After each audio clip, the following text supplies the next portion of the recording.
Welcome back to HPP, the podcast that talks with tomorrow's hoop stars. I am Rich Harris, and thank you for joining us again. Today, I'm joined by the Bay Area Bomber, who's switching gears and moving to the opposite corner of the world, or not the world, the country, to talk about the SEC. But before we begin, I'm going to ask Drew how he's doing, and also Sonoma played a scrimmage last night against a D1 San Diego.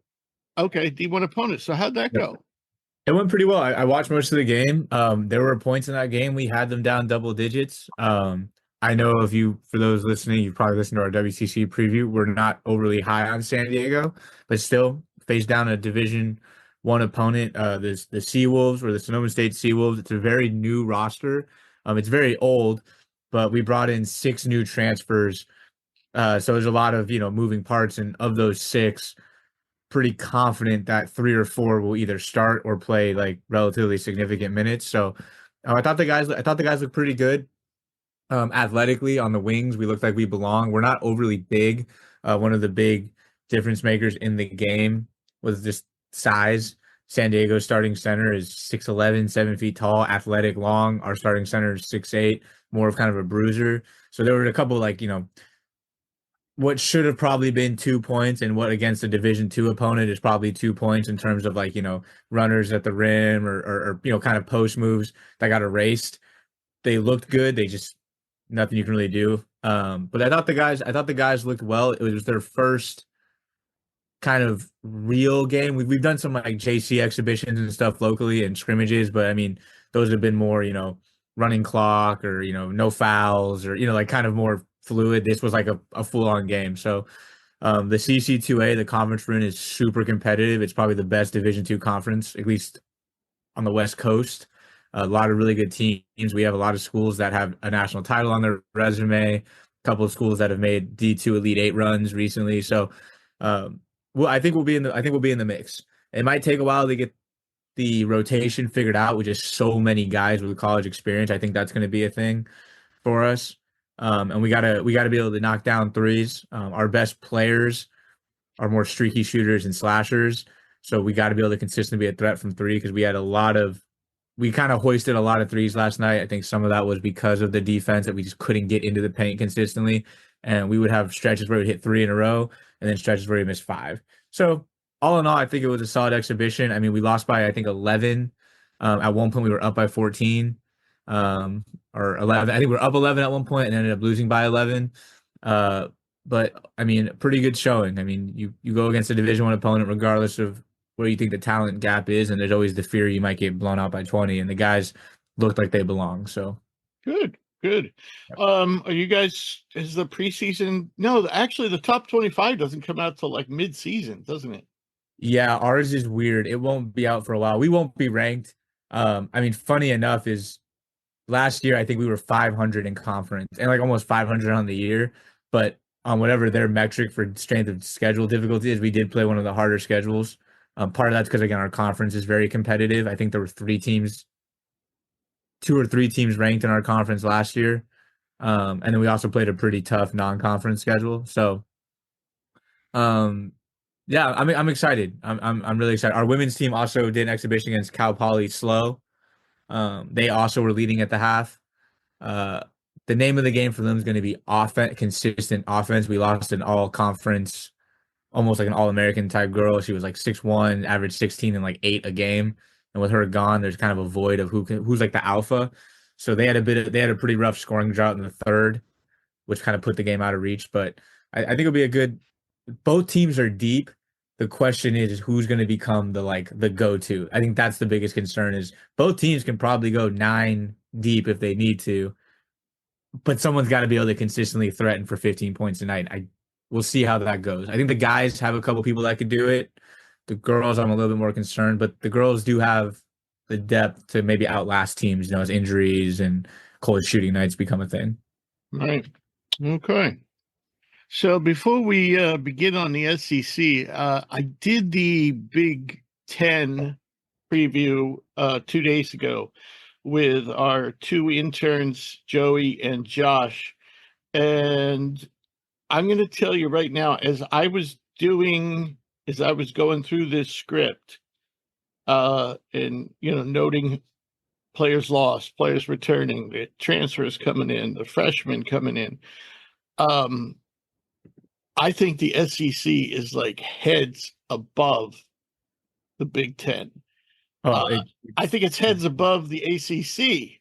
The Big Ten might be slightly better than the ACC. I think it is.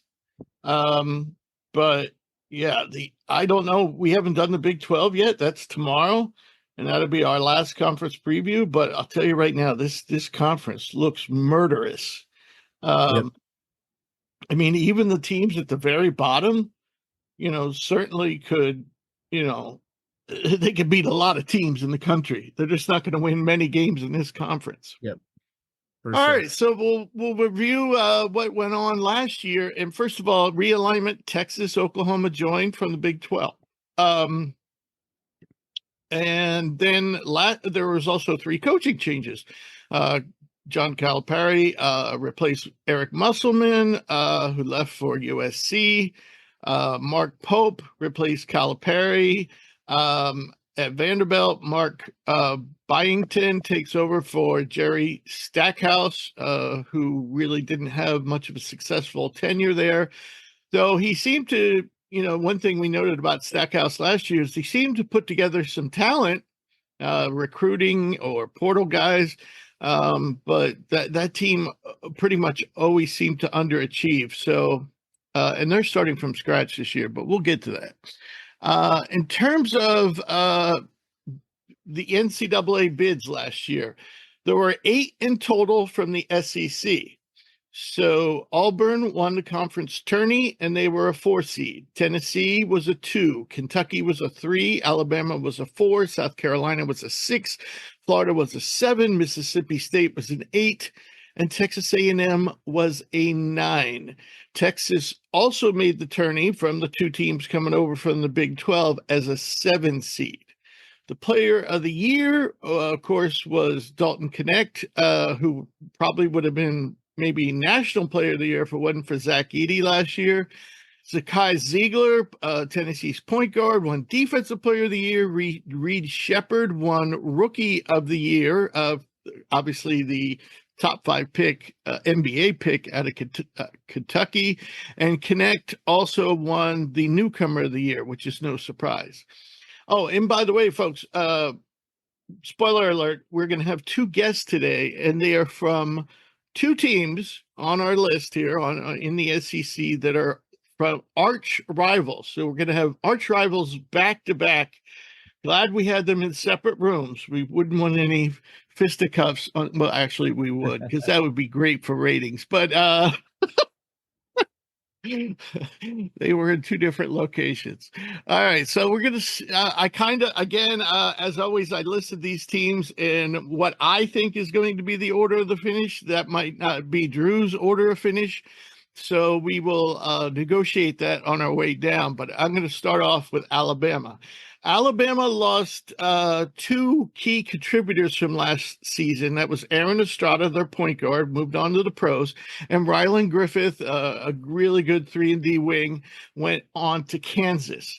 They also lost Sam Walters, and that's interesting because Sam Walters is kind of a real intriguing player, and he did seem to come up with some big shots last year. Didn't play a ton, but he outplayed fellow power forward Jaron Stevenson, and I think he got more playing time than Stevenson, if I'm not mistaken. Not a ton more, but Walters is really a stretch 4 at 6'10", and really a good shooter at 6'10". So pro potential for this kid, but he moves on to Michigan. The returners, some good ones. Mark Sears, of course, who was electric off season and just seemed to get better as the year went on. Grant Nelson, who, can be pretty wildly inconsistent, but certainly has the tools to be a good pro.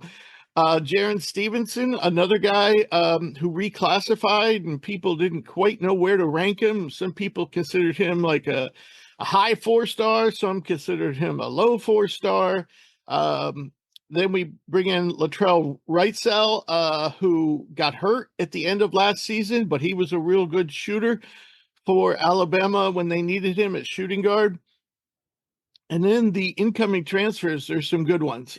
Cliff Amore, a Defensive Player of the Year candidate in this conference. And SEC fans, if you're not familiar with Cliff's game, he will block everything. I mean, he's one of the few centers in the Big Ten that could actually give Zach Edey some trouble. And Cliff is just a defensive, ace and protects the rim like few people in the country can. Chris Youngblood, shooting guard, comes in from South Florida. He was the co-player of the year in the American. Aiden Holloway, a top 20 recruit from Auburn, didn't have a great season with Auburn last year, so comes over to Alabama for his sophomore season. That must sting Auburn fans for him not only to leave but to go to Alabama.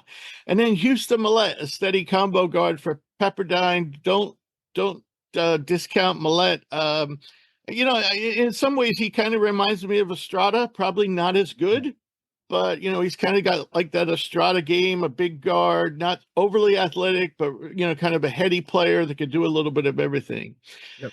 And then Alabama has one of the best recruiting classes in the country coming in, starting off with power forward Darren Reed, possibly could start right out of the chute. They also he's number 10 in the composite ranking, so a 5-star. They also have 5-star Aiden Sherrill, a number 23 at center, and then they have LeBaron Phelan, a point guard at number 35 in the composite, and Nas Cunningham, number 46, a small forward in the number 46 in the composite, a small forward. All right, so. Drew, this team looks pretty stacked. I'd say they're probably better than last year's Final Four team in the sense that they have a rim protector. Yeah, I was going to say, they lost some depth pieces, replaced all of them, and replaced them with more needs. Like, Estrada was really solid, but as long as you have like a Sears around, you can kind of manufacture replacements, and you got replacements with Holloway and Malik coming in. Amore is an absolute stud. I think that it's funny, we talked about it off the air. I did not remember how many stars came to this conference. Guys that are like actually like going to put, like, now that he plays in Alabama, he's going to put himself on the national, he's going to get that national recognition. I think at Rutgers, we were familiar with Cliff. I don't think people are they're going to know the name now. And there's so many other guys in this conference as we'll get to it. They are absolutely loaded. Cliff Amore, Grant Nelson is probably the best front court in the country. One of them. Like, just thinking about like how they work together, you've kind of got the Thunder, the Lightning vibe. Grant Nelson's kind of that wiry, almost wants to play inside out. Sometimes is out playing a 3 almost, whereas Amore is a center through and through, like you said, elite rim protector, going to pull down 8-9 boards a game. He'll get his 10 points just off of finishing, getting the free throw line, especially as guys like Sears set him up. Sears is going to contend for a Player of the Year nod, not just a conference Player of the Year, but a National Player of the Year nod. And then Youngblood, productive. Aiden Holloway, the upside's all there. Houston Mallett's a guy that I'm familiar with, being a West Coast guy. I definitely think, the raw box score looked really good coming in. The numbers will definitely take a bit of a drop just because of the level of competition and the playing time. But he's still a 40% shooter from 3 last year. He'll find a way onto the court. And then freshmen, I won't go through all of them because they're all studs, but, we're talking about the kind of prized pick in Darion Reed. He'll be interesting. We have him listed as a power forward, and anywhere you look, he's either listed as a wing or a forward. Right now, skill-wise, he's probably more of an undersized 4. I mean, he's 6'7", so he's not criminally undersized, but he's more of a 4.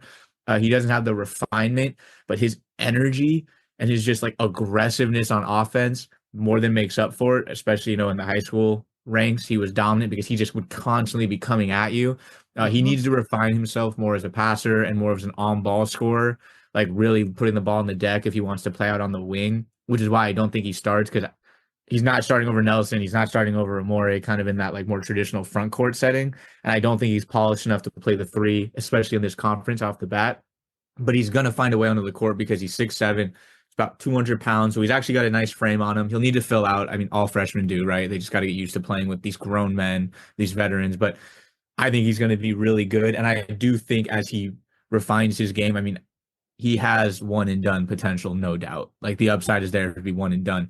It will be interesting because him and all the freshmen, they're playing behind a very loaded roster of veterans. So how much on the court action does he get is where it'll be interesting. But the talent's there, and if he can settle into maybe whether it becomes a better shooter, better on-ball decision maker, could he earn some starting minutes at the three? I think so. But until otherwise, it might. And you also know Alabama's going to want to play small ball. Exactly. Well, exactly. And that's why, I think Amore, off the top of your head might be like the lock to be defensive player of the year in this conference. But then you start thinking, when's Nate Oates going to pull Amore because they want to have shooters. They want to have shooters at every position, and they want to run and gun. Now, Cliff is not like a Zach Edey. I mean, he's much more athletic and he can run the floor better, but still there's other guys, out there that can run the floor better. That just don't have that are lighter. They're lighter in the seat. If you go Nelson at the 5 and like Reed at the 4, or Stevenson at the 5, Stevenson, you he's switch 6'10". Yeah. Look, this roster is absolutely loaded. I know off the court we've had issues with Alabama dating back, was that 2 years now? Some of the way things have been handled there business-wise. But from a purely basketball standpoint, this team is loaded. And I would say it right now, this team has Final Four, legitimate Final Four upside. And that's just looking at the transfers and returners. If one or two of these freshmen pop, this team is really dangerous. So they're built to withstand injury. They can play a bunch of different ways. Or they want to go the traditional 1 through 5 lineup, like you said, Richard. They want to go more of a small ball lineup. They want to go stretch big lineup. I mean, they've got so many ways to attack you. And now that they can defend the paint, I mean, that's kind of been their Achilles heel over the last couple of years, is not being able to defend the paint consistently. And when the run and gun style goes cold, they haven't been able to stop other teams from scoring. Now that they should be able to. Yeah, I mean, spoiler alert, I got Alabama winning the conference. Yeah. All right. So now we'll move on to a team that is rebuilding from scratch, and that's Calipari's Arkansas Razorbacks. How weird does that sound to say? One thing I want to say, because having just done the Big Ten and looking at what Musselman's done at USC, and I look at the guys on the left here, and these are all the guys that left, and you're like, man, what terrible roster construction.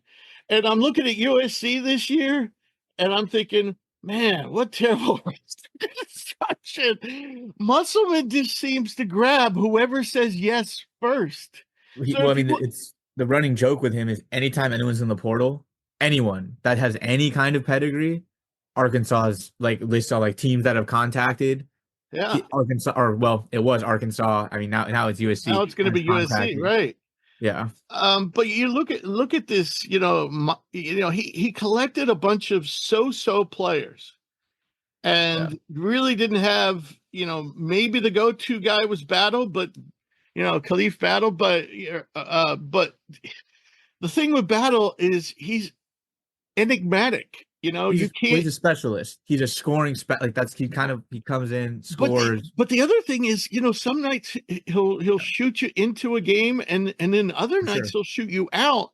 And I just don't know if you want him being your go-to guy. Agreed.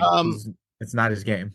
The one player who really played well for this team last year, I thought, it was Tremont Mark. Now, of course, he went to Texas. All right. So who's coming in? DJ, most of these guys, well, actually a fair number of Kentucky guys. DJ Wagner, of course, a 5-star, who didn't really, of all the Kentucky great guards last year, he was the poorest performer. But when you consider that Kentucky had basically 4 starting guards, 3 of them could play the point. I'm not surprised. Wagner, if he gets a jump shot, I think he could be deadly. So definitely keep an eye on DJ Wagner's progression here. John L. Davis comes over from Florida Atlantic. We know he's a steady performer, a strong physical guard, get you some boards, play some defense. Jonas Adu made the all-defensive team last year, center from Tennessee. He's a shot blocker, rebounder, and has somewhat of a post game that developed last year. And then, of course, Big Z, Zamanovir Ivicic. He comes over from Kentucky. He too is a center, but also probably could play more of the power forward. Unlike Adu, he can shoot from the outside. He's a really good passer, and he could also handle the ball some.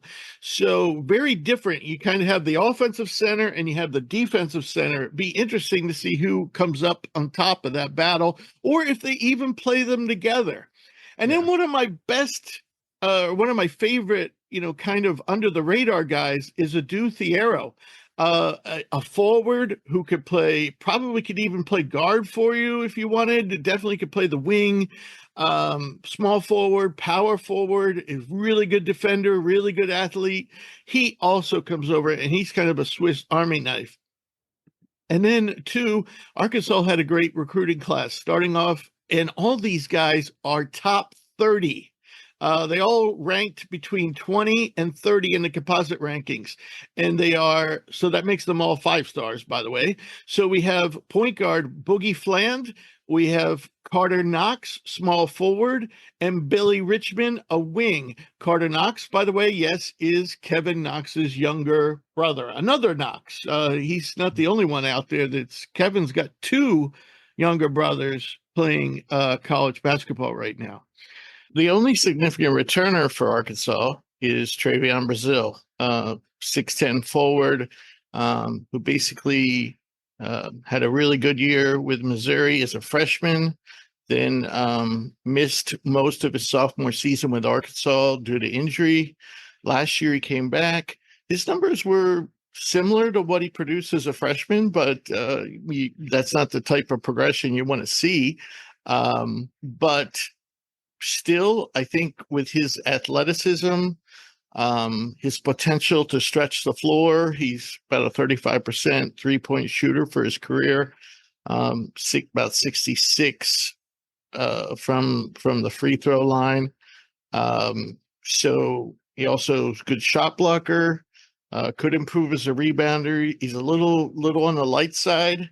So that's an area where he could improve. And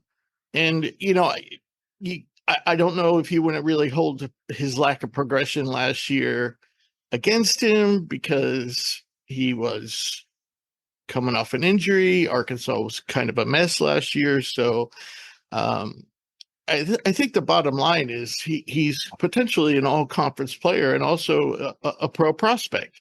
But he's got to, show some improvement this year. So, Drew, what do you make of this team? Yeah, they'll find a way. They're definitely not as deep, especially because there's kind of question marks on guys. Like 2 years ago, before he tore his ACL, we were high on Brazil, but now it's like years later, we're like, I think he's a solid piece, all conference upside. DJ Wagner is going to be, in my opinion, the key to this team. He has to evolve. He was not great last year.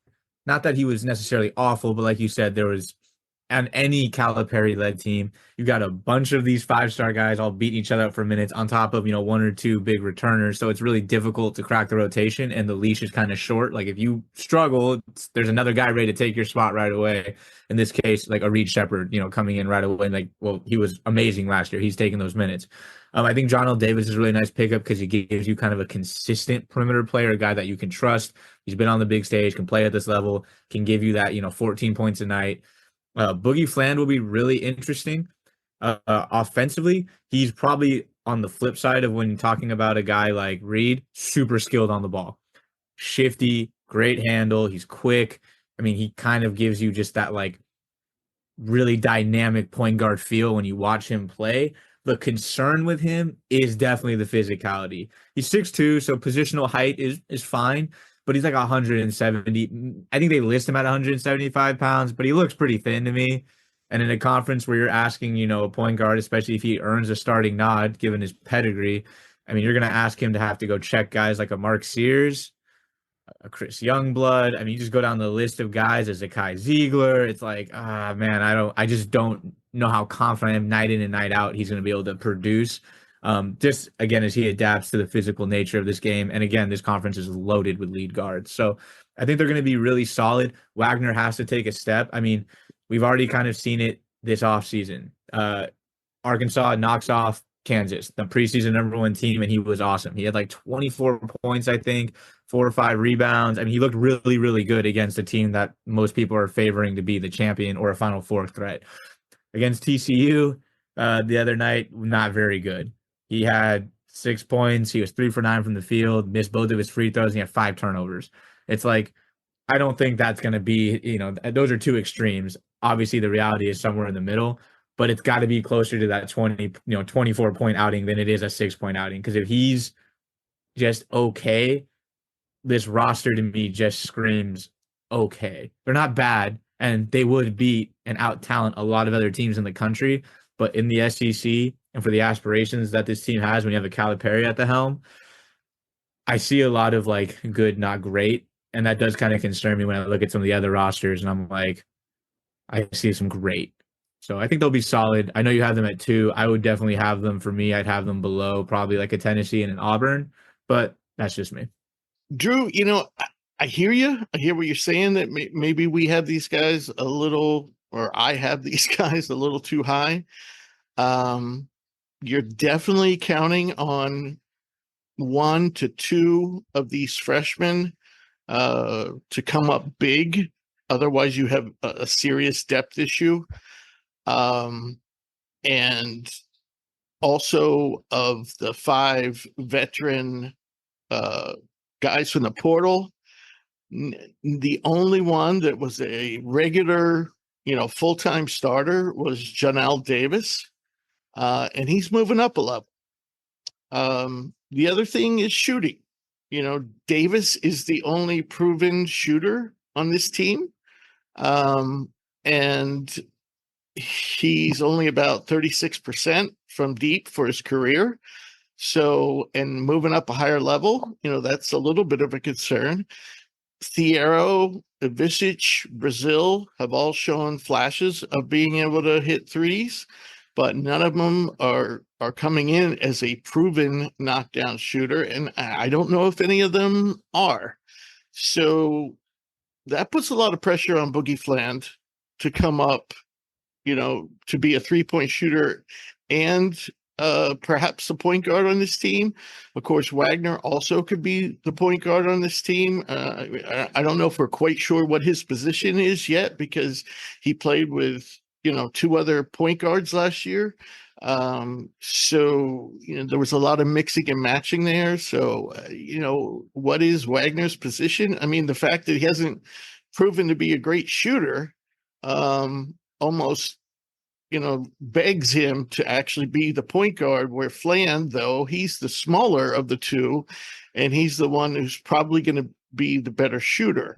I don't know if either Richmond or Knox, are going to be good shooters. I will say this: genetics don't really aren't a positive thing for Carter Knox. All the Knox boys. So we have Kevin, who's been in and out of the NBA. We have Kobe, who started at Grand Canyon and is now at South Florida, excuse me. They're all built kind of the same. They're all between like 6'6", 6'8". They're all kind of strong and sturdy, maybe even stocky. Kobe and Kevin weren't exceptional athletes. That doesn't mean, I think Carter might be a little more athletic, so he does have that going for him. But in terms of shooting, both Kevin and Kobe have been underachievers, or just haven't shot well. Kobe, for example, last year with South Florida, took a lot of threes and didn't. I think he made less than 32%. So that his family history doesn't, for Carter, doesn't say he's going to be a great shooter, but that doesn't mean he won't. So having said all that, I do think there's a good chance that Arkansas could fall behind a team like Kentucky and teams like Kentucky, Tennessee, Auburn, maybe be the fifth or sixth best, or maybe be the fourth, fifth, sixth best team in its conference. What I do like is the upside. Brazil has all conference potential. The 5 transfers have all conference potential. And of course, you have the 3 5-stars. That's a lot of potential, a lot of upside. But, if anyone could screw it up, it could be Calipari. So So Kentucky too is starting from scratch, and of course they lost, NBA draft picks like Reed Shepard, Antonio Reeves, Rob Dillingham, and then Trey Mitchell left for the pros. Thiero we talked about. Justin Edwards went on to the pros. Wagner we just got done talking about. Ugano Yenso went to Kansas State. Amon Bradshaw went to Ohio State. So, so much going on here. But they brought in a 10 interesting transfers. All in the question is, how good are these guys going to be? You got Otega Owa, a wing from Oklahoma, very athletic, good defender. You got Brandon Garrison, who was a 4-star or a 5-star last year, I forget which, coming in at center at Oklahoma State. He started off the season slowly last year, but really started to come on toward the end. Got Andrew Carr, coming over from Wake Forest. He quietly had an excellent season for Wake, so you're pretty sure you're going to get good stuff from him. You got Jackson Robinson coming over from BYU. He was the 6th man of the year in the Big 12.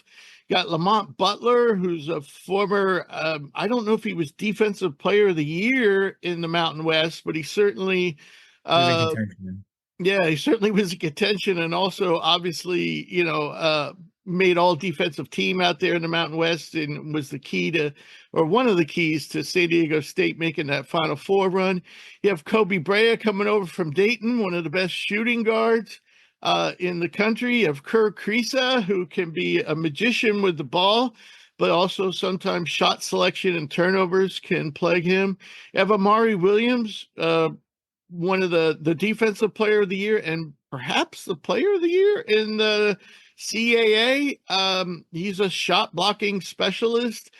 You have Colin Chandler, a former top 40 recruit who's taken 2 years off for his Mormon mission. So this guy's a redshirt freshman at 2021.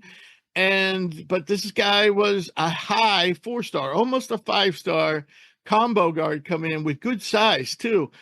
Who knows where he fits in this mix? So, I just mentioned 9 guys who should be solid contributors. The question is, do they have enough star power to compete at the top? Yeah, that's the question here. Plenty of guys that will get onto the court. There's guys that I love on this roster. Lamont Butler, Kobe Brea, 2 guys that I just really enjoy. I've always had a soft spot for Dayton. Brea might be the best pure shooter in the country. Right. That's a very fair argument, and that's always a valuable skill. He'll get on the court, especially for a Kentucky team that's going to want to, just taking that BYU model, they're going to want to shoot the ball. They're going to want to get threes up, and there's no one better doing it, Brea. Love Lamont Butler, what he brings, the toughness, the grittiness, veteran player. Yeah, the Mountain West isn't the SEC, but the Mountain West was really good last year. We know he will be fine at this level with the same defensive intensity. But again, the question is like night in and night out, who's going to be the guy? And maybe they go by committee. Maybe they just overwhelm you with Pope's coaching, his offensive scheme, and just a bunch of different guys that can all give you. BYU didn't have a star last year. Exactly. 8 points here, 9 points here, 6 points here, and maybe Brea pops for 17. And then maybe another week Garrison has a big game and pulls down you just never know. That can totally work. Again, the question comes when you get to that conference championship tournament, the March Madness tournament, you start having the questions of like, That's what kind of plague BYU is. In game one, they look great. They look awesome. They're scoring from three. Everyone's moving the ball. Game two, offense kind of dissipates a little bit, and they don't have that kind of go-to player that they can just give the ball and get out of the way. Mark Sears is the type of guy where you give him a high ball screen at the top of the key, let him go to work. Graham Meek is the type of guy, oh shit, we're not scoring the ball, throw it in the post, let him go to work. And a lot of the top teams have that. This team probably doesn't, but if you're telling me they have to go by committee, there are definitely a roster capable of doing it with a coach that has done it before. The question is going to be, can he do it at this level when he's going up against guys and having to scheme for a John I. Broome, a Mark Sears, stuff like that? We'll see. Again, though, I like all the pieces. I just worry that they have a dude, But again, we've seen it happen before. Pope's done it. And you can argue that this roster is just as talented as the one he had at BYU, if not more so. I think it might be a little more so. They probably don't have as much shooting. Yeah. I know they don't have as much shooting because, that might be a blessing for them, though. So they don't fall in love with the three as much. Like maybe they adapt and go, like, hey, that might be a blessing in disguise where we won't, because we can't shoot it the same way 1 through 5. They might have to play more balanced basketball, but still have enough shooting outside. The only guy in this roster that I'm not a big fan of that they brought, I'm not a Kirk Kriisa guy. As someone who watched him in Arizona, I think he can cost you games offensively, defensively. But other than that, all these guys I can get behind. Right. But we know Kriisa has talent, and we know he can dish out the assists with the best of them. Yeah. And if he could ever become a consistent outside shooter, he could really be a serious pro prospect. But he would also have to improve on the defensive end and also kind of tone down his act. He does get into it with the fans, and he tends to be emotional. But all right. So the next team on the docket is Tennessee, and of course they lost Dalton Knecht, who we talked about previously, Jonas Adu, who we talked about previously, also lost Josiah James, Santiago Vescovi, Toby Awaka. But the good news was they had a bunch of former high recruits that didn't play a lot last year. And I expect 1 or 2 of them to really step up this year. And they also did a pretty nice job in the portal. But who returns, of course, is Zakai Ziegler, Jemai Mashak. And then Cameron Carr is one of those high recruits that didn't get a chance to really play. I asked Cameron real about him because I know Cam watches the Volunteers, his alma mater, a lot. And I asked him what he thought. And in his hippie-like way, I said, he's quite the jump shooter, isn't he? And he said, he's filthy. And he thinks he's a legit pro prospect. Of course, they also bring back JP Estrella, who played some center last year. And look good. I thought Estrella really played well when he had to play last year. So they are the main returners in the portal. I'm wondering, is Igor Milicic the next Dalton Knecht? Now, little different player, but he like Dalton definitely, can shoot the lights out. Last year at Charlotte, this is a guy who started at Virginia, didn't get a lot of playing time. Imagine that. Tony Bennett didn't like to play young guys. And then, then he went to Charlotte. It took a year to adjust. And then last year, he really started to come into his own. He only averaged 13 points per game, but probably could have done better. He shot 49% from the floor, 38 from deep, and 82 from the free throw line, grabbed 8.5 rebounds and 1.7 assists and 1.1 blocks. This is a 6'10" guy who can shoot, and he has a really pretty stroke. And they're not all just, catch and shoot variety too. So that's why, is he athletic as Dalton Knecht? No, but he's bigger, so you can play him more at the 4, maybe even the 5 in a pinch, if you wanted to go small ball. So it should be interesting. I suppose they have another Dalton Connect candidate in Chaz Lanier, who went crazy last year at Northern Florida. Now, this guy is an athlete. He's a 6'4" guard, and last year he averaged 20 points per game, shot 51 from the floor, 44 from deep, and 88 from the free throw line, throwing in 4.8 rebounds and 1.8 assists. Chaz is also a tremendous dunker, so he's not just a shooter, but he did average close to 8 threes per game last year and shot 44%. Now, Northern Florida and Tennessee are two different places. And then they bring in another guy. Is this guy their Dalton Connect? And that's Darlingston Dubar, who is more of a combo forward at 6'8" 210. Last year he averaged 18 points per game, 54% from the floor, 40 from deep, 73 from the free throw line, 6.8 rebounds, 1.2 steals per game, and almost a block per game. This guy was a do everything player for Hofstra. Again, this is Tennessee now. Can he do it at this level? What I will say is Dubar, who I thought should have been player of the year in the CAA last year. His teammate got it, actually. But remember that the Hofstra player, Estrada was from Hofstra, wasn't he? Right? Yeah. Yep. And so he came in and transitioned just fine. So I think that bodes well for Dubar. And then lastly, they bring in Felix Okpara, who should be a nice replacement for Jonas Adu. They're very similar in the sense that they're good rim protectors, good rebounders. Okpara's big thing with Ohio State was staying on the floor. He tends to get in foul trouble, and he also doesn't quite have the post game that Adu did, but he's a little younger. I actually think he's more athletic than Adu. So certainly, very, very similar type of player to plug and play with here. So, yeah, what Tennessee? I mean, they're counting on 3 guys. Ziegler's their main returner. I told you Cameron Carr is a filthy shooter.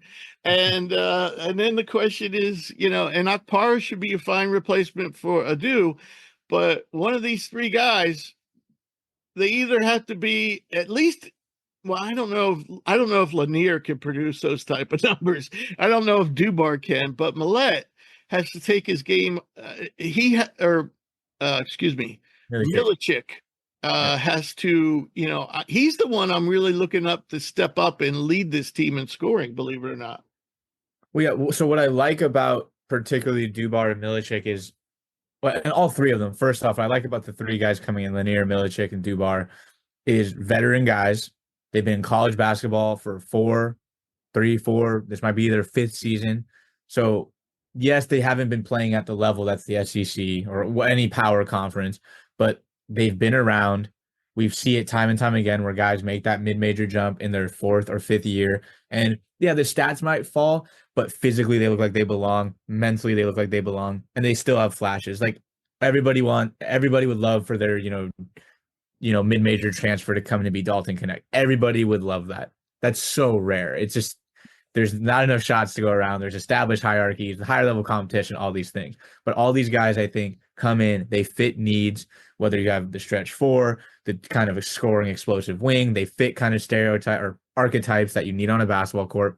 And Milicic and Dubar, people will forget because it's been a while now, but they did have and were originally recruited and signed to Power 5 programs. There is a pedigree there that Tony Bennett saw something that said Milicic belongs out of Virginia, kind of at the peak of Virginia's power, kind of in that time right before they kind of fell off. Same thing, like Dubar was at Iowa State. And so it's like there's something there that those coaches saw. Also, Dubar, if you watched that Duke game last year between Hofstra, he was the one that kept them in the In the game game. Yep. I was against literally Duke. going to say, I was like, we watched I him don't, go. I think he scored like 20 in that game Yeah. and did other things too. That's the nice thing about him, Yep. is he if he's not scoring, he can rebound. If he's not rebounding, he can block shots or make steals. Yep. You know, the only weakness maybe in his game is passing. That's the Yeah. one area where he needs to improve. But yeah, so we'll see. I'm not coming here saying that they're all going to come in and average 15 a game, but I think that for Barnes, for a team that has a solid level, like solid returner, so these guys aren't going to be asked to come in and be the saviors necessarily off the rip. I mean, they're going to have to produce for this team to reach its peak, but it's not like, hey, if you don't come in and average 16 a game off rip, we're in trouble. Yeah, Zakai Ziegler and Janai Broom, and we'll get to Auburn in a second, are my two favorite players in the conference personally. I just, not pro prospect, nothing like that, just the way they play, the energy they play, how hard that they play. Big fans of those guys. So I think this team's going to be really solid. If it boils down to this, if one of them pop, they'll be okay. If two of them pop, I think they'll be good. If all three work, this team gets really dangerous really fast, in my opinion. And that's what it's going to be. I mean, they're not really bringing in much freshman firepower. But I think that's okay. I think that's totally fine. Like you said. Because I mean they had a nice class last year, Exactly. and they retained those guys, and Yep. so those guys have a year experience. So Kind of the anti-Calipari method of like, we had a great class, let's see if those guys develop instead of bringing in a whole nother guys to try to supplant them. And right. and they did that with the transfer portal. I think in today's college basketball landscape, you always have to over recruit, but it's okay when you had a really good team last year that was veteran and deep and you lose 7 guys. It's okay to be like, hey, let's see if these guys can take the step. You recruit them for a reason and they never got a chance to show it. Yeah, I think this is a solid 10. Like looking at the 10 that they bring back or that they'll have, I totally see a solid roster here. They are just going to be a bit dependent on transfers, but I have faith. Yeah. And of course, Ziegler is the straw that stirs the drink. So, and he was one of their top 3 players from last year. So that's good. To get your point guard back is huge. It's huge. It's so big. Right. And of course, Meshack, we know, he's kind of a Swiss Army knife too. The one guy I think is going to have the toughest time transitioning is Lanier. He's coming from the weakest conference, and he is used to just going out and finding everything easy, and God knows he's probably in the most athletically gifted conference in the country. And he's going to be going against athletes that are at his level. He's no longer going to be able to jump over people and blow by people like he could at his level. He is athletic, but his athleticism isn't going to stand out like it did where he's coming from. He's just going to be one of a number of athletic guys out there. All right, so we'll move on to Auburn in the aforementioned Janiyah Broom, but Auburn lost 3 or 4 key players. Jalen Williams actually made all conference last year. He's moved on to the pros. Aiden Holloway, who we talked about, went to Alabama. Trey Donaldson, another small point guard, went on to Michigan. And KD Johnson, another small guard, moved on to George Mason. Bruce Pearl loves his small guards. He really does. He's just in love with little teeny guards. I mean, year after year. I mean, it's almost like he has a rule. I will not recruit a guard over 6'2". Well, wait till we get to the freshmen. I'll have something to say about that. Right. So they bring back, Janiyah Broom, an all player of the year candidate in the conference, defensive player of the year candidate in the conference. Chad Baker Mazzara had a little trouble controlling his temper at times last year, but or emotions, maybe I should say. But he is a really good all-around wing. Probably could play the 4 for you. Probably could play the 2 for you. Denver Jones comes back. He was a solid transfer last year. Dylan Cardwell is probably the best backup center in the country. Chaney Johnson, solid forward, comes back. And Chris Moore, another solid wing / small forward type. And, when I was doing this roster and I was putting it together, Drew, I looked at Auburn's 6 returning players, and I'm thinking, right there, those 6 wouldn't win this conference. Probably wouldn't even finish maybe in the mid, might be the lower half. But Yeah. if you put that six in a lot of other conferences around the country, Oh yeah. they're probably winning a lot of a lot of mid-major conferences for sure. And Oh, Janai Broom in probably any other conference.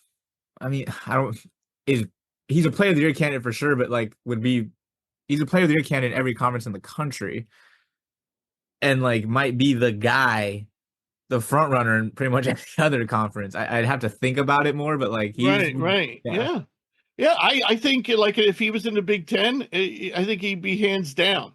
yeah, I mean, absolutely. we chose for the Big Ten, we chose Peyton Sanford, And I would and take that, Janai Broom over Peyton Sanford. huh? I would take Janai Broom, Yeah, no exactly. questions. Yeah,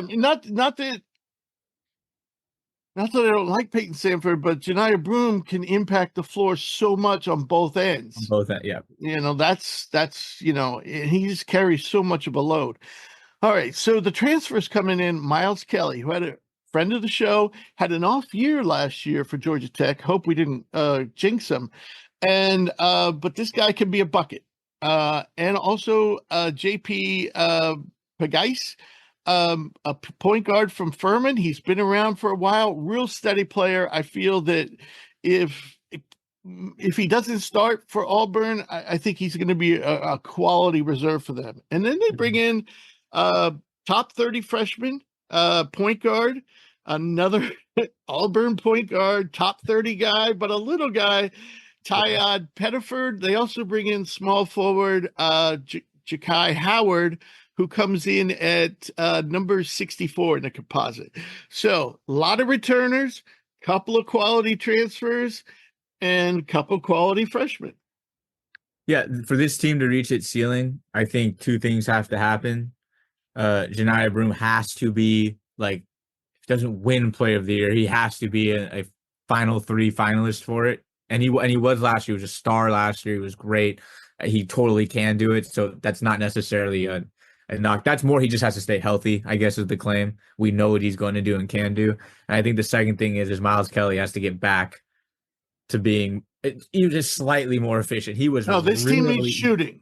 yeah, he really struggled from all over the floor last year. He was bad from three relative to where he had been. I mean, we're talking about a guy who, as a true freshman, thought shot 35%, bumped that up to 38%, and then plummeted down to like 32. So he's got to be And back he in that. kept on shooting, and he kept on shooting. Exactly. Now I think he will be more reined in here, especially you have Baker Mazzara out there on the wing with him. You have Broom who's going to get to demand those touches down in the block, high post area. So I think it will kind of level out to where he's not going to have such a green light where it becomes a detriment, but he's got to be efficient with the shots he takes. And we know he can do it. He has to. I think that's a big X factor. But I think this team is really solid. Like you said, 1 through 6, they don't blow you away, but 1 through 6 belong on the court, and you're like, those guys can play and impact the game. The transfers the two transfer guards, wings will be impactful. I don't know how much. I mean, I know he's a top 30 guy, but Pettiford, he's really tiny. Like, really, he's like generously 6'1". Like, he might be like 5'11", 6 feet flat. And like, again, he's 170 pounds. And I'm like, dude, that's how much I weigh. And I'm 6 feet.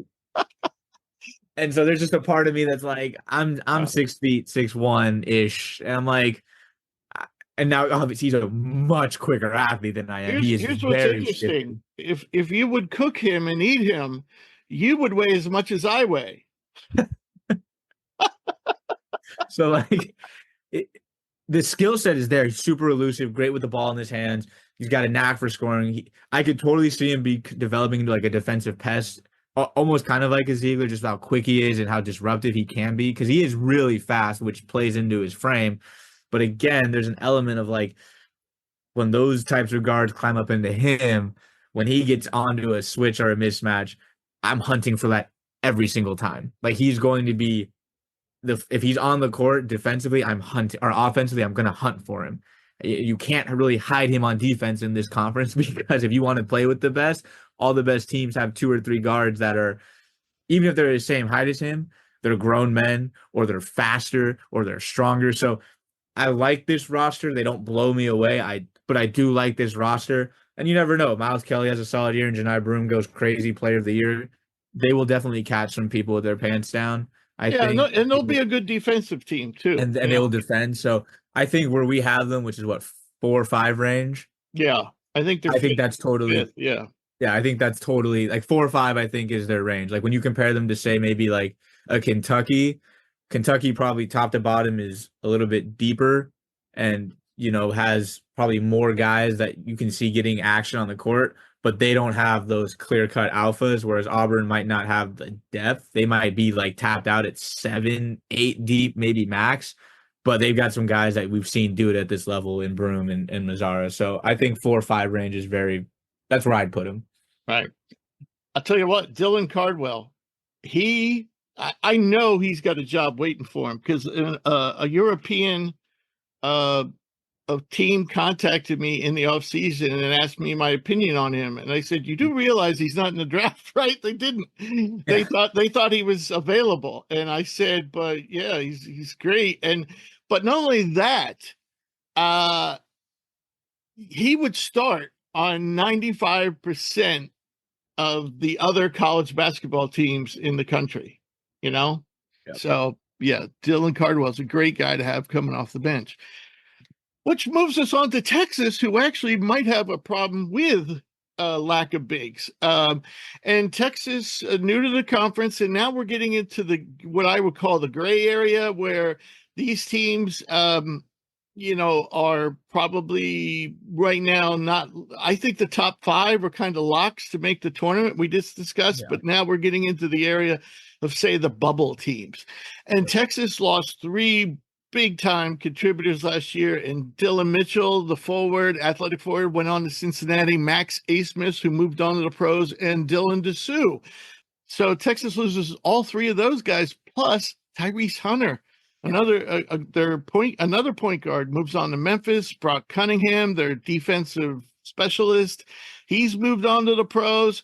So a lot of key pieces gone for Texas. They do bring back Caden Shedrick, who's a great shot blocker at center for them, and Kendall Weaver, who's kind of the heir apparent to Brock Cunningham of being the defensive stopper. Well, what's cool about Kendall is he brings more offense to the game and much more athleticism. Kendall Weaver's really athletic.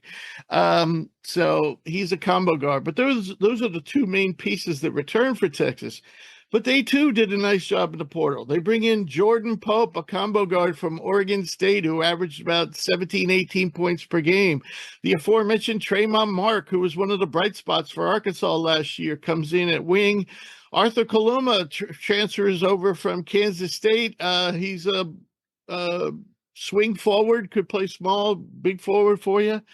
They also bring in 2 of the Indiana State starters, their great starting 5 last year, one being Jason Kent, who could probably play either forward position for you, also has a solid shooting stroke, and Julian Larry, a combo guard who has a career 3-point shooting percentage of 40%, but is also a very good playmaker. So there's 5 really good transfers coming in. And then to top it off, the icing on the cake is wing Trey Johnson, number 5 in the composite rankings, a big physical wing already. I think he's well over 200 pounds at 6'6". And in Texas 2 scrimmages, he has been their leading scorer, including putting up 31 the other night against Colorado. Put up 31 Now, Colorado is not Colorado this year. Colorado's going to be terrible this year, but he still he put up 31 against Colorado. Now, the other scrimmage against TCU, I believe, wasn't they didn't post the stats for that, but rumor has it that he led the team in scoring that night as well. Yeah, I mean, they don't return a lot, but they bring in a lot. And so that's why I think having them like the first kind of bubble team for us is totally where I'd put them, because they bring in the top 3 guys they bring in. Mark, we know, was really solid at Arkansas last year, so I'm not worried about him.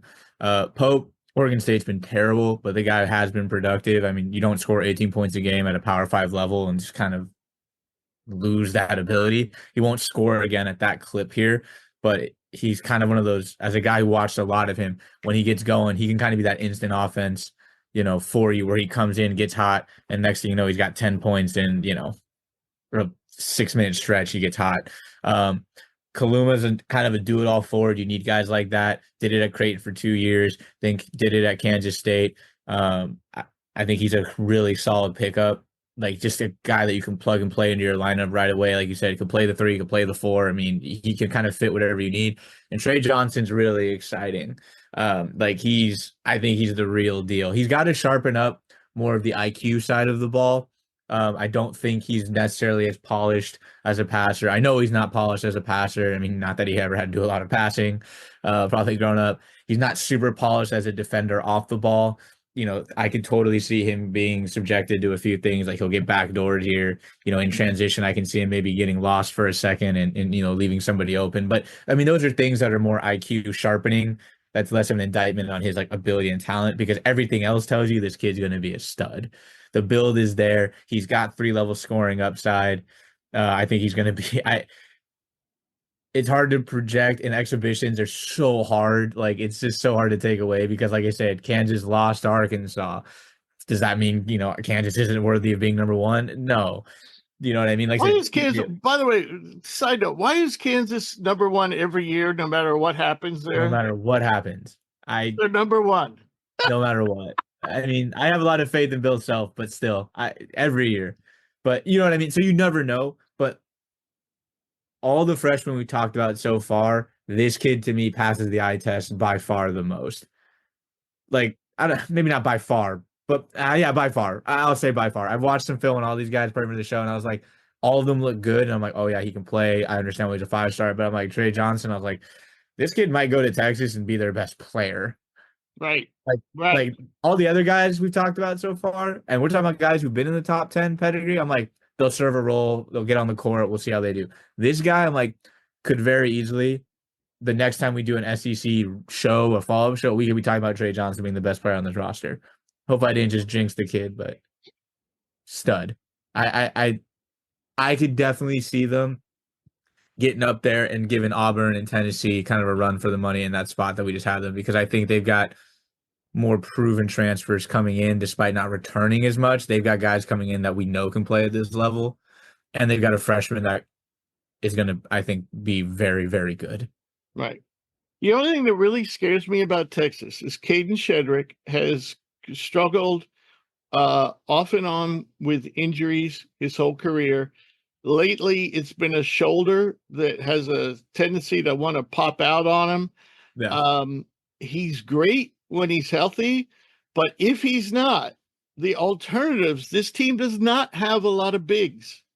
And so their alternatives are like Zarik Onyema, who played some last year when Shedrick was hurt, and also freshman Nicholas Cody, who's really not even a center. He's more of a power forward type. So, yeah, if Shedrick can't give them, a good 24, 25 minutes on a regular basis, this team might have some trouble because there is no. They're not very big. Yeah, they're just not very big. Yeah. All right, so we'll move on to Texas A&M. All right, so Texas A&M doesn't lose much. Their main loss was Tyrese Radford, who moved on to the pros, and that means they bring back pretty much everybody who contributed to their, the team that made the NCAA tournament last year. That's, of course, explosive guard Wade Taylor, Anderson Garcia, who made the all-defensive team, Manny Obeseki, who explosive athletic guard who really came on at the end of last season, started to really take over almost offensively for this team. And Solomon Washington, a really good utility player, good defender. Henry Coleman, who used to kind of be somewhat the focal point of the offense, but he's kind of been pushed aside as the team has decided to go more athletic direction, but he still can give you 10 and 8 a night, no problem. So, and some other guys are coming back, like Jace Carter and Hayden Hefner. In the portal, they got Farrell Payne, a very good center who really started to come on in the second half of last year. Physical, good defender. I think this guy has a lot of upside. Farrell Payne, excuse me, is a guy to keep an eye on. I saw this guy actually dominate one night toward the end of last season. I saw Rutgers go up to Minnesota, and Farrell, I'll get it yet. Farrell Payne dominated Cliff Amore. So on both ends of the court by being more physical. It's a strong kid. Zurich Phelps, a scorer, not an efficient scorer, but a scorer, a combo guard, comes over from SMU. He has been considered a pro prospect for the last 2 years. I'm somewhat skeptical because of his inefficiency, but maybe he can change, turn that around. CJ Wilcher, a solid shooter off the bench, a really good shooter actually off the bench for Nebraska. He comes in, and this team does need shooting. That's the one thing that's really absent from this team. And what I say is Wade Taylor, he's one of the best at attacking the basket. Manny Obesaki is the same. Except he's bigger. He's like 3 inches taller and maybe not as fast, but probably more vertically capable than Taylor. And so these two excel at attacking the basket, but where's the shooting coming from? Garcia could shoot a little bit. Washington could shoot a little bit. Phelps, like I said, not efficient. So Wilcher might actually play a key role on this team as a sixth man. Yeah, I don't know. I wasn't big on the Texas A&M train last year. Not really big on them this year. I totally see the talent. I think part of this stems from Wade Taylor is one of those guys that doesn't really do it for me personally. I think he's a hell of a dynamic player. I just sometimes, I don't know. I feel like I've watched plenty of games where I've watched him kind of just shot hunting. And I understand he's got to put up offense. I don't know. He just doesn't, not necessarily my cup of tea as a lead guard. The talent's definitely there. I don't have a lot to add on this team, to be honest. I think this is exactly where they're going to finish, personally. I don't see anything here that changes it because it's more or less kind of the same team from last year. There's some slight additions, but like this is an A&M team that I think if they get hot, they're super dangerous. We saw in the tournament, they went on a little bit of a mini run there because when the shots are falling, they can be really tough to contain. But yeah, I mean, they fought Houston tooth and nail. Yep. They beat Nebraska in the opening round. Yep. So yeah. Here's what I wanted to say about Obesaki. Late February, last day in February, 28th, that's when he started to emerge. Mm-hmm. The 2 games before, he scored a total of 5 points. Then on the 28th of February against South Carolina, he scored 11. He never scored fewer than 11 after that.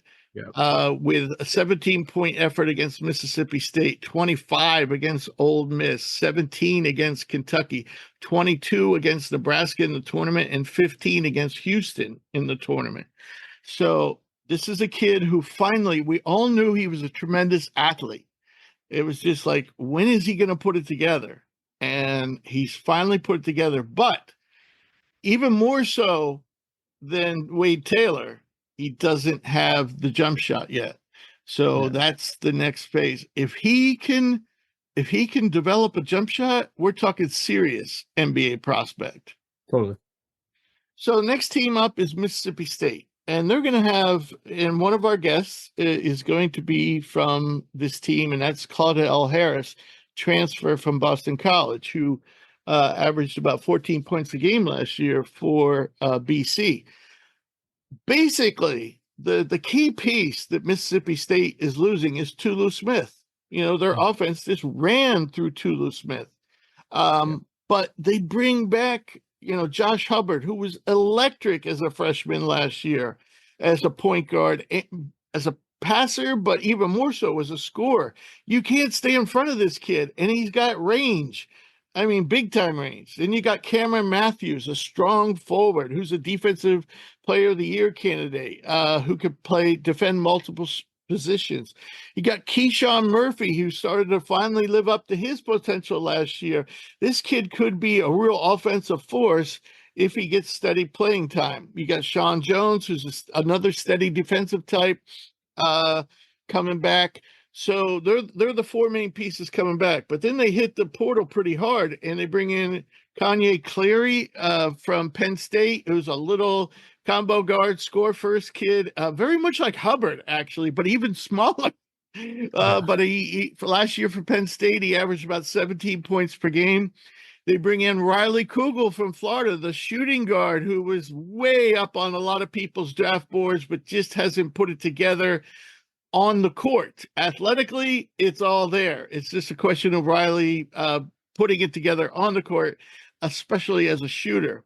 RJ Melendez is kind of a Swiss Army knife. He comes over from Georgia, and the aforementioned Claudell Harris. He can be, he's a great shooter and a good scorer and good off the dribble, especially off the dribble. So this guy can create his own shot. If he doesn't start, he'll be one of the best 6 men in the conference. And then the one question is, who replaces Tulu Smith? The front runner is Michael Woko, a former high recruit that didn't really get a lot of playing time for Miami. If he could, now he's bigger than bigger than Smith, and also going to be instantly probably a better rim protector in Tulu Smith. The question is, does he have enough experience to actually get on the court regularly for a team that otherwise has a lot of experience? I expect this team to play a lot more small ball, and they also have Jeremy Fomina coming in from Rhode Island, who's like 7'2" shot blocker from Rhode Island. That's about all he does is block shots, but that's all this team might need because they have scoring all over the place. It's just a question of, can anybody protect the rim? Yeah, you got to be able to protect the rim in the SEC because you have so many guards and wings that are dynamic and get there, and you have so many bigs that are going to look to post or high post. And so if they can't do it, that'll be a problem. I'm really interested to see I don't have too much to add. I'm just really interested to see if Riley Kugel can put it together in a different spot because I feel like we've had this conversation about him last year about people like falling in love with all the gifts but not the production. And as a guy who always leans towards production, like I don't care how athletic you are. No, like, we both do. Yeah, like I think my favorite thing about the NFL draft when people talk about the underwear Olympics, like the combine, and I feel like that's something in the NBA. People look at the vertical, they look at the speed. I'm like, that's awesome, that's great, but this isn't track and field. How high you can jump does not matter if it doesn't result in 2 points or a block. I don't care about those things. So he's gonna be really interesting. I really hope it pans out for him because I see it. Like I can see the outline is there. I just really need to see him put it together. And it doesn't have to be anything crazy. I just need to see some efficient offense, some really solid defense. I don't need him to put up 20, but I mean, if you look at what he did last year, I mean, he was at 9 points a game. He was under 40% from the floor. He didn't shoot good from three. This is a kid that should not be under 40% from the floor. Exactly. Like athletically, and you saw it as a freshman, he was at 46%. So he took a big step back. Everything was comparable. So we'll see. I'm excited to see what Kugel does in a new spot. I agree. So, Drew, you might be too young for this. Did you ever watch Chappelle? A little bit. Well, there wasn't much to watch because I think it was only, 2 seasons? Yeah. But as you know, if you did watch the show, he often discussed the mysteries of the universe. And one of those was he actually went around and took a survey of different people. He asked, and he said, why do we all smoke Newports? And no one knew the answer to that question. So it still remains one of the greatest mysteries in the universe. And another one is, it may remain unanswered, is Why did Ole Miss stink on defense last year when they had Jamarian Sharp at 7'6" and Musa Cisse at like 7'1", two of the best shot blockers in the country, and they stunk on defense? So our other guest this week was Matt Murrell, and so I had to ask. I didn't ask him if he smoked Newports. I asked him why they stunk on defense. And basically, his answer was, defense is more than just blocking shots. You have to work as a unit. Yeah. So, Mississippi this year seems to be taking a very different approach, and looks like they're going to be a much smaller team. So they lose those two big guys. Cisse went to Memphis. Sharp went to the pros. They also use Alan Flanagan, who was a very valuable and mostly more known for his defense than anything. He's gone. Brandon Murray went on to McNeese State. Now, they bring back the aforementioned Matt Murrell. They bring back Jalen Murray, a small point guard who did a really nice job for them offensively. They also bring back Jemai Brakefield, former Duke guy, who's kind of a do-everything forward. Big guy, strong guy, but also can shoot it. And in the portal, their top prize is Sean Padula, which surprises me because, if anything, this team doesn't seem to need another guard. They have Murray, they have Murrell, but they bring in Sean Padula, who's a great, gritty playmaker, good shooter, but on the small side. So, again, not known for his defensive prowess. And then the rest of the guys are pretty much guys who did it at the mid-major level. And the question is, can they do it at this level? Guys like power forward from Belmont, Malik Dia, Mikel Brown-Jones, another power forward from Greensboro, and Devin Barnes from Sam Houston State, though Devin also, I believe, averaged well in the double figures. I think he was about 15 points per game last year. Another bright spot they bring in is Dre Davis, a small forward for Seton Hall. He had a very solid year. It probably could play a little bit at the 4 for them. But as you notice, I haven't mentioned the center. The one guy, one true center that's on this team, the one guy who's 7 foot, and he's actually 7'2", is John Bull, not related to Manute Bull or Bol, but he is from the same country, South Sudan. 7'2", but is this guy ready to play big minutes? If not, this team is going to be playing small ball this year, which is going to be very different from what we saw from Ole Miss last year.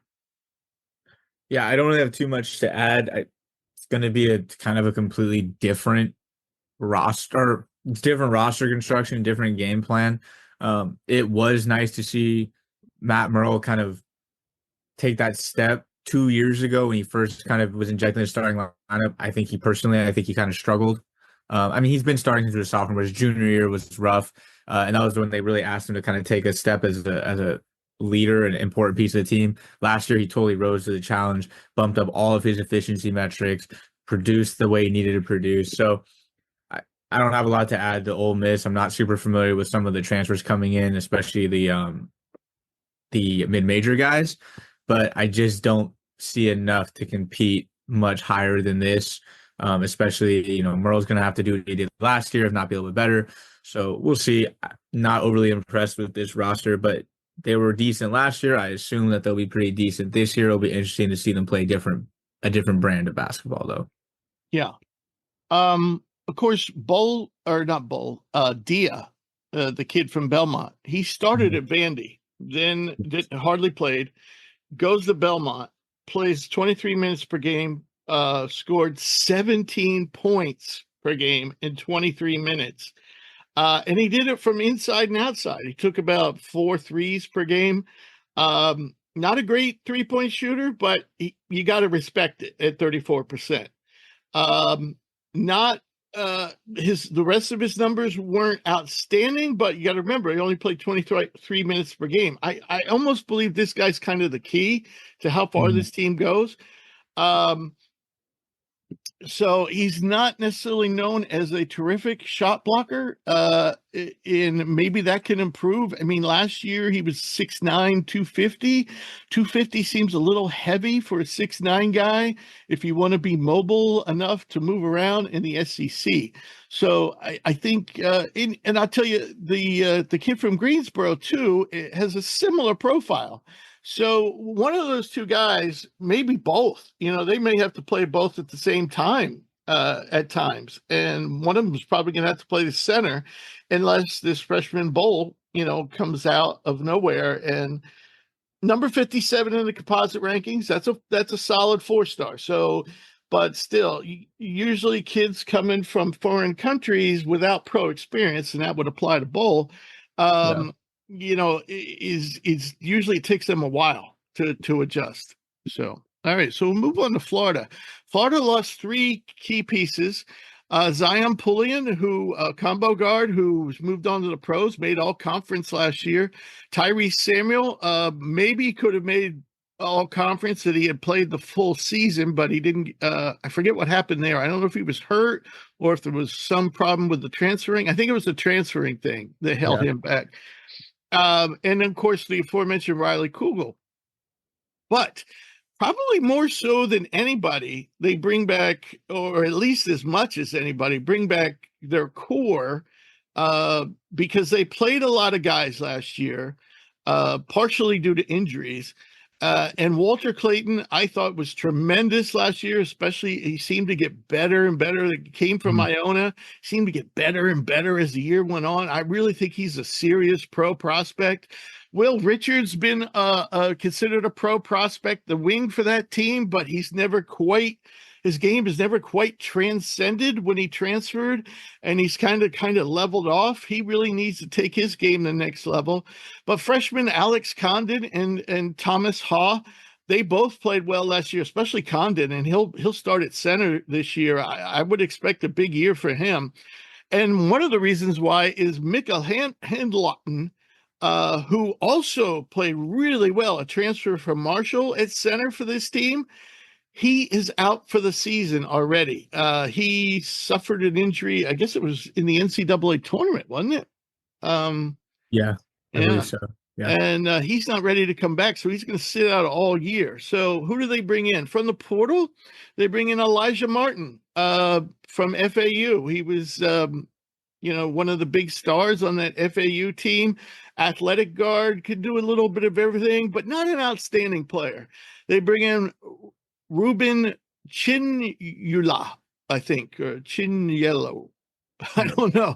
A center from Washington. He was a freshman last year. He's a pretty high recruit. Showed some potential and should be a nice backup for Condon. And promising young center. And then they bring in Sam Alexis, a power forward from Chattanooga, did really well at Chattanooga last year. And he figures to play significant minutes for this team. In terms of freshmen, their big guy is Urban Klazar, a point guard, played in Europe with the professional ranks, though at the very lower levels. I don't think he's ready to make a major contribution, but at least not at the start. But we shall see. The kid definitely has some upside as a bigger point guard. I think he's 6. Oh no, I'm sorry, I'm confusing him with somebody else. He's only 6'1". But last year he played somewhat in the Spanish system. He played in their youth leagues, but he also played a little bit at the higher level for Merca. And I'm just trying to see how he did. Yeah, his numbers were not very impressive last year at the pro ranks, even at the youth level. So that's why I think he's probably not ready to make a big splash yet. But only 18 years old, so we shall see. I stand corrected about that too. He's not 18, he's 20. I'm confusing him with another European guard that we'll get to down the road. Yeah. Anyway, so I'm not too excited about Florida's freshman coming in, at least not yet. So this team looks so. Yeah, we'll see. We'll see what Todd Golden can do, the USF and Bay Area Wonder Boy. I think that they're gonna definitely take a step back. I really do like Walter Clayton, and I really do like Alex Condon. I think those are the two guys that I personally like the most. I think Alex had a really solid year last year. I mean, we didn't see him. We saw him a lot in terms of games played. He only earned one start, but I mean, he was super effective in his time for a true freshman to come in and at this level play center. I mean, he gave you over 7.5 points a game, rebounded pretty well, about 1.5 blocks. I really appreciate how he wasn't super foul happy. You see a lot of young guys like he was. I thought he played really disciplined basketball for the most part, and I think he's poised. He's poised to be kind of a breakout guy. Even the jump shot, he's only shot like 29% from three, but it shows that hey, it's there potentially. Like there's an outline of it being there. He's not a great free throw shooter, so maybe it's more taking threes because it's kind of what every big does. We'll see if that becomes more of a does it actually become a weapon, or is it more something he just kind of does when he's left wide open? We'll see. But yeah, nothing else really excites me. I think Elijah Martin's one of those guys where 2 years ago when they made that run, the hype was super high, and so people are still kind of romanticizing that run. I think he's a solid player. He's a solid wing, but like he's not better than Walter Clayton. He's better than Will Richard. You're like, no. Like, so, he's a solid pickup, but for people who haven't been following, only watch college basketball in March, they might think this was a steal. This is a great add, but for the rest of us, it's like he'll be in the rotation for sure. First guard off the bench type of vibe, probably their sixth man. I could see maybe they go three, maybe it's him, Clayton, and Richard. I don't know what their lineup looks like, but nothing here really impresses me. And again, it's one of those ones where like Walter Clayton has to be an all-conference guy, and Alex Condon has to take that leap into being a really high-caliber center. Those things don't happen. This team is very middling, and I think even if they do happen, I still don't think. I think this team is their peak is like they get into the tournament, but that's like as a lower seed, that's like their peak. Yeah. I think we're really getting down to the part of the conference where it's very iffy. These are truly bubble teams, truly middle of the pack teams. All right. The next team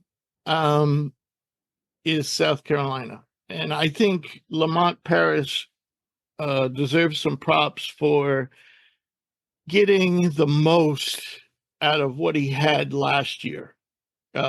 Definitely talent-wise, South Carolina did not measure up, and very much like Tony Bennett, Virginia squad, but maybe even more so.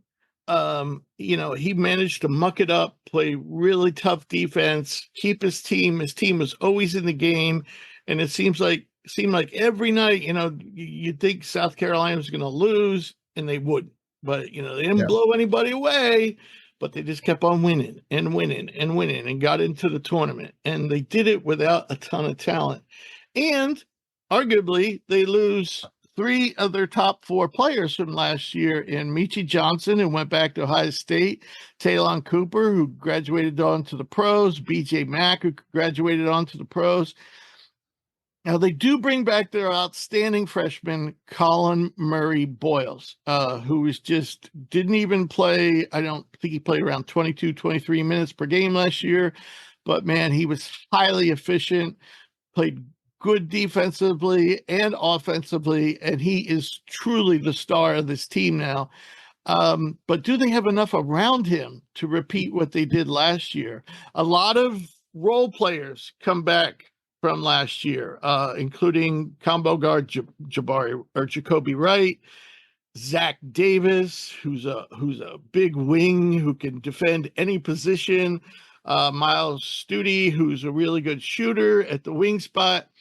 But when you look at what they brought in from the portal, Nick Pringle from Alabama, he's an okay player. Jamari Thomas, he stuffed the stat sheet at Norfolk State, but this is the SEC, and he's a tiny guy. He's like 5'10", 5'11". So And then another bright spot is they bring in Cam Scott, a wing, number 36 in the composite rankings. I just, again, when I looked at this South Carolina team last year, I was just like, there's just not enough talent. So and that's what I'm thinking right now. And the only reason I have them in this bubble range is because of their coach. The coach made it work last year without a lot of talent. What do you think? Yeah, I think at some point though, like you just as you continue to bleed ability, at some point it catches up to you.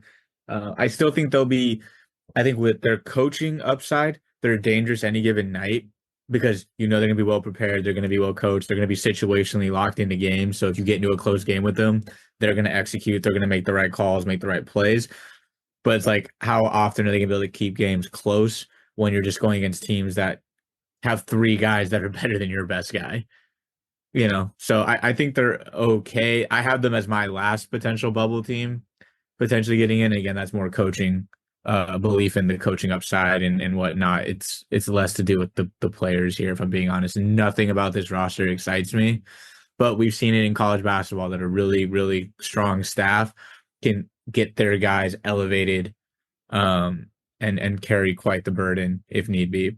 But in the SEC, which in my opinion, and we talked about, is the best conference in the country this year, probably, it only goes so far. Guys got to make shots. Guys got to get stops. And I don't care who your coach is.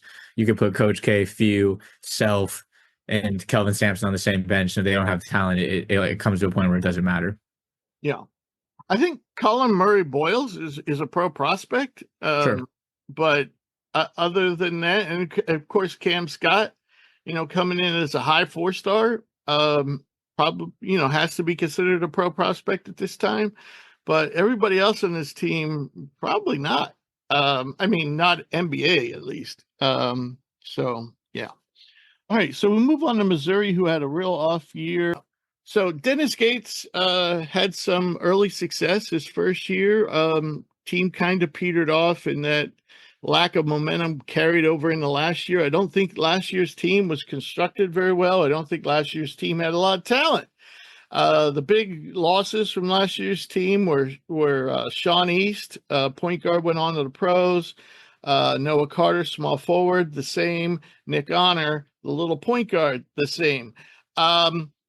Interestingly, Nick Honor, who's like maybe 5'9", 5'10", 5'11" at best, he's on a pro team. Connor Vanover at 7'5", he also graduated. He's not on a pro team. So Connor Vanover is like 2 feet taller than the guy. But anyway, they do return some good pieces. Tamar Bates, shooting guard, Aiden Shaw, power forward, Caleb Grill. Now, we know Caleb Grill, he was hurt a lot last season, but when Caleb Grill is not in trouble for something or other and he's healthy, this guy can just light you up from deep. Terrific three-point shooter. Also, Anthony Robinson had a nice freshman year at point guard. So those are some nice pieces returning.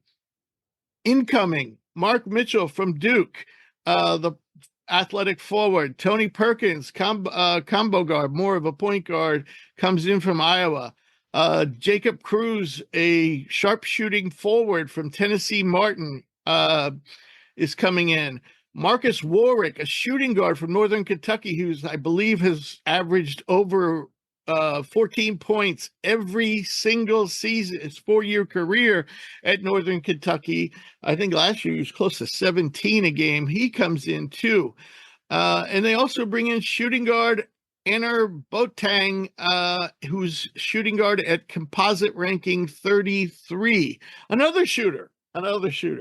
So what I really like about this Missouri team is I really think they have the type of team that Gates wants. And that's a team that will run and can get in your face defensively and can shoot the three.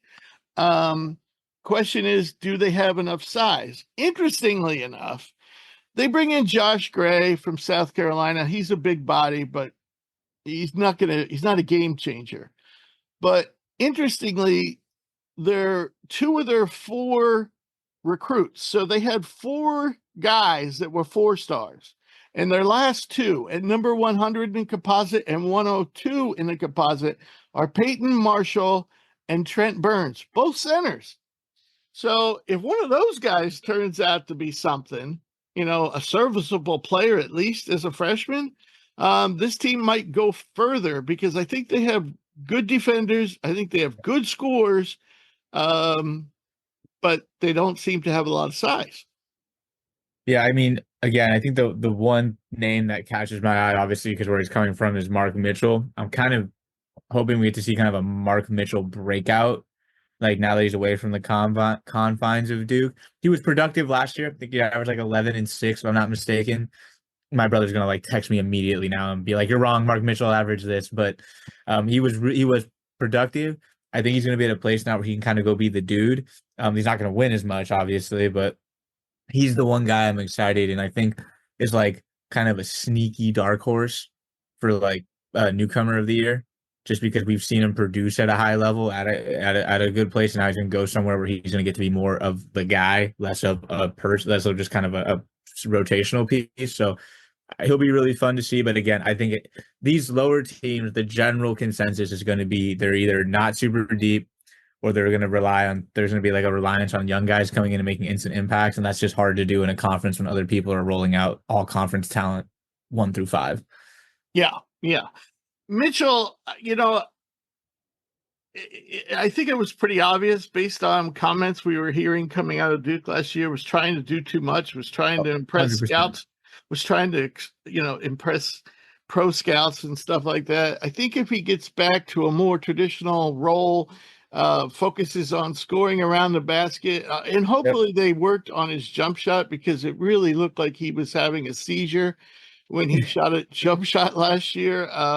So if he could get that straightened out a little bit, he actually made a decent percentage, if I remember correctly. I'm just curious. I'll look it up, but 28% from 3. was it that low? Yeah. But 54% from the floor, which just goes to show you that like when he does what he's supposed to do, or he plays with strength, super effective, because for his percentage to be that bad from 3, but now he didn't take a lot of threes, but still. But I mean, with his athleticism, if he could play the 4 instead of the 3 on this team, he is like 6'9", 6'9", 230 probably. And this team is going to want to run. And, if he gets to instead of, going out to the corners or whatever on the break, go to the rim and bring it home, slam it home. And yeah, if he does that, and then worry about your 3-point shot, do what you need to do. And then, everything else should fall into place. All right. So now we're going to talk about Georgia. Georgia lost a ton. It'd be a lot. Nobody, I think, nobody is going to be was irreplaceable. And they do bring back 3 young guys, all freshmen last year. Silas, I think they were all freshmen last year. Silas Demery, Blue Kane. Demery is kind of a combo guard. Blue Kane is a shooting guard, and Dylan James. They all come back. So, and they were part of a nice recruiting class this year. And they are joined by another nice recruiting class. So Mike White is obviously, got the recruiting down because they bring in power forward Asa Noel, number 15 in the composite, a 5-star.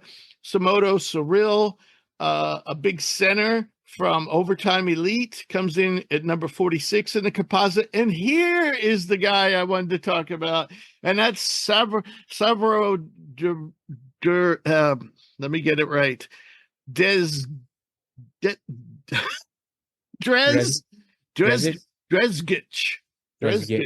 I think. And this guy is a big combo guard. Now, he comes in at 151 in the composite.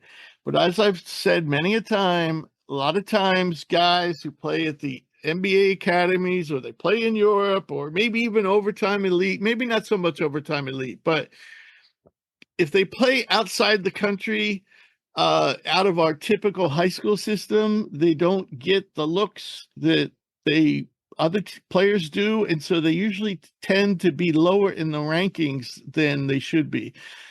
Last year, this kid played a little bit in the Adriatic League, also played a little bit in the Serbian League, also played in the Junior Adriatic League, and he stands at this, I believe he's 6'6", 6'4", 18 years old, and just turned 18, by the way. And he was very efficient last year, and he was even played well recently with the under 18 in the Euro Championships. In that event, he played 7 games, 28 minutes a night, 20 points per game, shot 49 from the floor, 39 from deep, 79 from the free throw line, 5.6 rebounds, 5.6 assists, 2.6 steals, and he led his team to the silver medal. And his team, I believe, is Serbia. So another Serbian player to watch in the future. Yes, he is Serbia, from Belgrade. So watch out for Savo. I don't believe he is really the number 151 freshman in this class. I think he's much higher. So in the portal, Georgia doesn't bring in anybody really to be super excited about. Trin Lawrence comes over, the shooting guard from Vandy. One player who was a outstanding defender last year for Appalachian State, and that's Justin Abson. He's a great shot blocker, great rebounder. And he may actually end up starting at center for this team until Cyril, the freshman, is ready to step in. It's kind of going to be interesting because, you can see 2 freshmen starting for this team. You could also see 2 sophomores starting for this team. So Mike White's got him in the right direction, but I really don't see how this team has a chance in hell unless Asa Noel just goes crazy. So I'm pretty familiar with Newell. He was one of Gonzaga's big targets. If they were a finalist for him, he chose the wrong Bulldogs. We'll just leave it at that. Big factor is his brother's actually on the team. His older brother's on the roster. I think athletically, he's one of the most fluid athletes in this coming class, but I do believe that the skill set, more so than some of these other guys we talked about, is a bit behind. He's a lefty. I think he's really bad with his right hand. Okay, again, I'm saying really bad. I'm talking about for this level. Obviously, he's a top 15 recruit. He can play, but he does not have a right hand. And we know that at this level, any exploit that is something that obvious that can be exploited. I don't know if he's ready to. He's not going to come in my opinion, and be able to carry this team the way when we talk about some of the other freshmen that we've talked about so far. Like we talk about Trey Johnson being potentially the best player on a Texas team and a newcomer of the year candidate. I do not see Newell doing that. This Georgia team, I don't have super high hopes for. I do hope he does well, all joking aside. I'm not that butthurt that he chose Georgia over Gonzaga, but I don't think the composite ranking says 15. He is not a one and done guy in my opinion. Whereas you see some of those top 20, top 25 freshmen, we think of one and done upside. From what I've seen, unless he comes out and shocks it, I don't think that's in the bag for him. So I think this Georgia team is not going to be super good. I've seen some hype of them on Twitter. They had a pretty good exhibition showing earlier in the a week or so ago, where they looked really, really good. But they played, I think, Charlotte or something that they just kind of, I think, overmatched. But for them to be the first team we have that's kind of outside of the bubble looking in, it's right where they belong. All right. We'll move on to LSU, and I think they're, kind of running on a parallel path to Georgia. They do bring back more. They've had a couple decent recruiting classes, and they do bring back some high recruits that played decently for them, like Terrell Ward, a wing, Mike Williams, a combo guard, Jalen Reed, a center. Nobody who stood out, though. They bring in some decent transfers, though. You have Cam Carter, a combo guard from Kansas State, not much of a shooter. Then you have Jordan Sears, who was really a good scorer. He was like a 16 and 5 guy, as a point guard for Tennessee Martin. but he's also 5'11". Does that translate, to this, league? And they also had a really nice recruiting class. And ironically, they had, or not ironically, it's kind of funny. They had three guys all between 60 and 70 in the composite rankings: wing Victorious Miller, point guard Curtis Givens, center Robert Miller. So again, we're looking at a young team, not bringing in a ton of talent from the portal. The one guy I'm interested to see, because this is his last chance, one guy I used to love as a pro prospect, is Damian Collins, friend of the show. Played for Kentucky, never really got the playing time, and then since he's gone to LSU's had some injury issues. Damian Collins, you can definitely see him being a 15 and 8 guy, and a block or two per game, for this team. But yeah, I just think he's too young, just not enough star potential right now. Yeah, I don't think we are now in the SEC portion of the teams that this is going to be something that I'm not super plugged into. I don't expect much from, so I haven't really. They did bring a nice class in. You have three top, 65-ish guys. Right.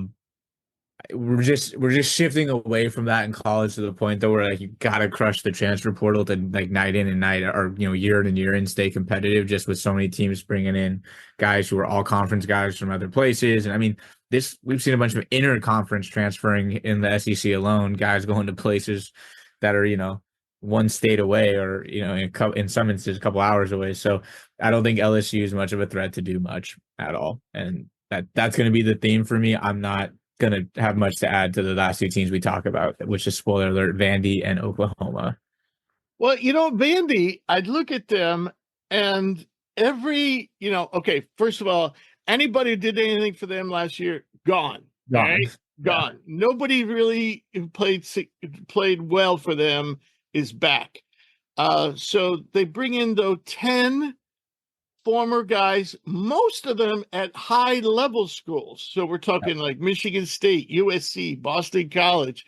Most of them are coming from high level schools. And these players were solid players, not great players, except for maybe AJ Hoggard. He's probably the best. And we know that AJ has never quite lived up to his potential in Michigan State. He was kind of the bane of Tom Izzo's existence. Because he was turnover prone to taking poor shots, but the kid has the athleticism, the size. He could be a really good playmaker. His shot is the one thing that's really lacking.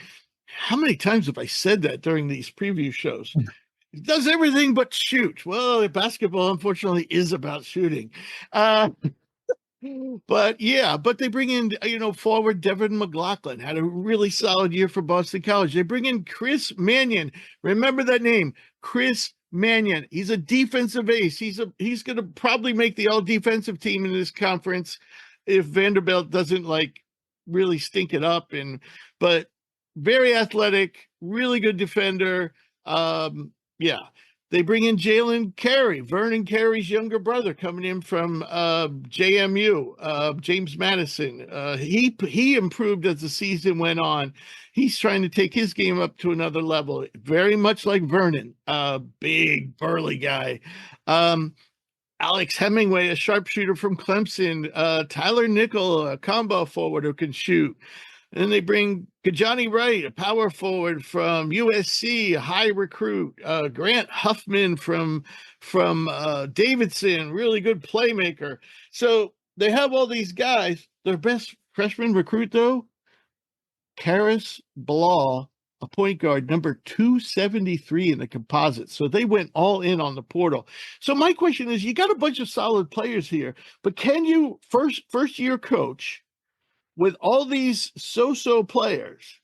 Now, you would think, if you put this team in a lot of conferences, especially mid-major conference, they're winning it.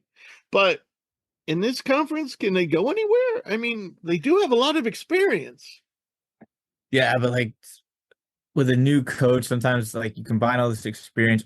Hopefully it makes life easy for them, because it's not like you're going to have to teach them and train them up a bunch. These are guys who've been in the college system. Like you said, a lot of guys who've been at Division One Power Five systems, whether it's Michigan State, Boston College. You got two Virginia Tech guys coming in, like. But as a first year coach, I mean, so much of it's going to be like spent. I wouldn't even be surprised if there was some looking ahead almost of like, hey, let's start looking on the recruiting trail. Let's start following that stuff and just try to get through this season. And I just don't. This roster's not going anywhere in the SEC. Yeah. I mean, it would be a shock. Yeah, exactly. That would be a huge surprise. I mean, again, But there are some nice pieces here, but it's just yeah, they're they all could they're all totally they're, win they're, a all, game. they're almost all role players. Yeah, they will again. This is a team, and I've said it earlier. They'll catch a team with their pants down. They'll get AJ on a game where he's feeling it offensively, and he has a really solid offensive showing. They might go get some of these more middle teams. Like I could see them. They could take down an Auburn, maybe, or a Tennessee, or maybe a Kentucky, or they get Kentucky early and they haven't figured it out yet. Like for sure, because there's pieces there, but they're not making some long-standing run in this conference. There's just too much talent. Like there's too much talent. There's too much continuity for rosters and teams that have been together, coaches that have been at places. Like I look at this and go, they had to fill a roster because they're first year coach, so he didn't have time to recruit. So he went in and got a bunch of guys in the portal. He's bringing in a one freshman. I can imagine that they will be looking to build out that freshman recruiting trail this year as well and try to get things going. This is a kind of survive and advance kind of year. Next year will be more like kind of the first. This is like year zero. It's Yeah. almost like year zero for this staff. Yeah, and that's the weird thing is a lot of these guys they can't keep because a lot of them are seniors. That's what I was just saying. I'm looking at this route. Most of these guys. Carey is one of the few on here, and Kajani Wright from USC. They can keep those guys, but I think pretty much the rest of them are seen. Maybe McLaughlin. McLaughlin might have one more year. So yeah. All right. So Oklahoma is the last team to discuss, and as you gathered, if they're last in this discussion, that means we expect their an initial season in the SEC to be a rough one. They lost some good players last year. Some players who didn't really play up to their potential. Some players were bothered by injuries, but they lost Rivaldo Soares, small forward to the pros, Ortega Owa to Kentucky, Javian McCullum to Georgia Tech, Milios Uzan to Houston, and John Hughley to Xavier. Also, Caden Cooper, who was a high recruit, moved on to Louisiana Tech.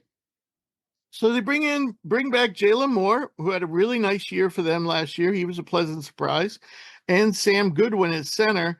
But the rest of this team, in the portal, everybody they brought in are mid-major players, and they're not even mid-major players who were stars, except for maybe Duke Miles of High Point. He's about the only mid-major star. The rest of these guys were kind of mid-major role players. Well, I guess, all right. Bryson Gooden from Fairfield. He started at Providence. He did nothing at Providence. Now, he excelled at Fairfield, but the difference between Fairfield and Providence is night and day. Yeah. So, Kobe Elvis, role player at Dayton. Jaden Jones, really good role player at Long Beach State, but a role player at Long Beach State. I mean, he was a starter, but he wasn't a star. Glenn Taylor, he was a role player at St. John's. I just don't see much hope here, except for maybe in the recruiting. Jemiah Fears, the point guard, comes in a high 4-star, number 42. He's probably going to be one of the brighter spots on this team. Jalen Moore, a combo forward, very athletic. He's going to provide some nice moments. But man, I really can't see this team doing anything but the basement. Yeah, I mean, the only one that I'll even speak on here is Fears. I think Fears is a solid pickup, but again, he's a solid incoming freshman who's not going to be. He's not in the caliber of freshman that you're expecting to come in and be starters or anything like that. Like he'll probably get some playing time given that there's no returning guard, so he's really only going to be behind Kobe and Duke in terms of kind of like that guard rotation. He'll contend for probably that third guard spot, and I totally think he can get there. He's actually kind of antithesis of a lot of like perimeter players that come in. He's actually like his mid range is kind of his like, go-to. He loves to get to a spot and rise up, which I do think actually favors him because it's not going to force him to have to be super physical at the rim. He's not going to be reliant on taking 3-point shots, which at this level are going to be farther back, better defenses. So I think I could see him carving out a little role for himself, but by no means is he coming in and going to like lead this team to any kind of promised land. As somebody whose favorite team plays in a mid-major conference, as somebody who covers two of the mid-major conferences in the WCC and the Mountain West for us, that no means can you. There's guys that can come from there and play at any level. San Diego State guys, Dayton guys, Gonzaga guys, but like we're talking about teams like Fairfield, Long Beach State, like that's a tier below where it's like if you're not there shining, and I'm talking about dominating, like Dalton Connect dominated at Northern Colorado. He dominated. So it's not a shock that now it's a shock that he went to Tennessee and was the best player in the conference, but it's not a shock that he popped. Some of these other guys, if you're putting up 7 points a game at a Long Beach State, the expectation is not you coming to the SEC and then jumping that to 15. So they're just I'm not saying Jaden Jones I think he was like a 13-point night. Yeah, for sure. He was a solid player and he had a nice efficiency, but if he's not standing out at Long Beach State, if he's not going to stand out, it would be a total shock for him to stand out at this level. Yeah, and I was just saying Long Beach State as like I just don't. Yeah, this team is going to go into every single matchup, every single one, with a talent deficiency. Even the other teams have at the bottom, like at least Vanderbilt says we have AJ Hogard, who we know can play at this level, has played at this level. You look at like LSU and it's like we've got some guys that have been here. They're, developing. Right. They even have a guy in Damian Collins or even Terrell Ward who could really pop this year. Exactly. You look at a Georgia, and I'm just saying these are the teams that we have outside the bubble. You look at like a Georgia, same thing. Georgia's got all that young talent that somebody's going to step up this year. Exactly. Oklahoma is going to do every single matchup. They're going to be their freshman class is going to probably be weaker than other teams' freshman classes. Their transfer class isn't super impressive, and the returners aren't going to anything to write home about. So, I mean, again, if this team were to go play in a smaller conference, they'd be super competitive probably, but we're talking about the best conference in basketball, and this roster is not going to cut it, unfortunately. I think Porter Mosier's in trouble. I mean, his record is barely above 500 at Oklahoma. He's 54-45. This year, I'm thinking, we might be looking at like a 16-16 team. And I mean, if they drop a few games in their non-conference that they're not supposed to, it could be worse. And he has just not really brought in the recruits or the portal guys. Nope. And you gotta conquer one of them. Like if they brought in like a Kobe Elvis and a Jaden Jones, but have maybe like two guys that were coming in from like the ACC, like I don't know, like ACC high ACC caliber players or whatever it is. Yeah. But I'm like, your best transfers can't be a role player from Dayton and a role player from Long Beach State in the SEC and expect to win. Right, like Missouri. Missouri brings in two really productive players at big time schools in Mark Mitchell and Tony Perkins. Exactly. And they bring back a core of solid players, and they have a nice recruiting class. That's why Missouri is probably, a bubble team right now, and could even be better than that. But it's not happening at Oklahoma. Of all the teams right now, it's the bleakest outlook for any. They'll probably need a coaching change to turn this one around, and I'm not demanding anyone get fired, but no. Like this conference elevated itself. Porter Mosier rode that Krautwig team, to the Final Four and deservedly, got the job, but just hasn't worked out for him. All right. We both have Alabama as our champ, and we both have the conference getting 8 at-large teams and not much difference. We have the same teams all the way down to our bubble area. Drew has, and I have Arkansas, Kentucky, Tennessee, Auburn, Texas A&M, Mississippi State, all in as at large. The only difference we have is he has an either or between what he calls bubble teams, and I would too, Florida and South Carolina, where I have an expanded list. It includes Florida, South Carolina, Missouri, and Ole Miss.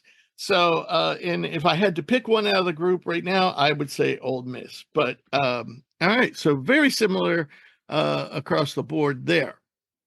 We both have the same player of the year, Mark Sears and Alabama. And I'm assuming that you also heavily considered Janiah Broome as much as I did. That was a tough call for me. For player of the year? Yeah. I almost put him, honestly, just to be different. I can go either. It's a coin flip. I probably should have put or. I just wanted to put a stamp on it. I think Sears, the edge is going to be they're going to be better than Auburn. Exactly. That's the edge. I think if you took away, and we know that will factor into this to some degree, especially because I think Auburn's a 4 or 5. Like if Auburn was the 2 or 3, I might even lean Broome. But because I think they're going to be 4 or 5, I don't know how you cannot give it to a guy who's on paper going to be the best guy on the number 1 team and a team that's got Final Four upside. Yeah, exactly. And that was my thinking as well. And for defensive player of the year, we both went with Janiah Broome. The one guy I really considered there was Cliff Amore. Me too.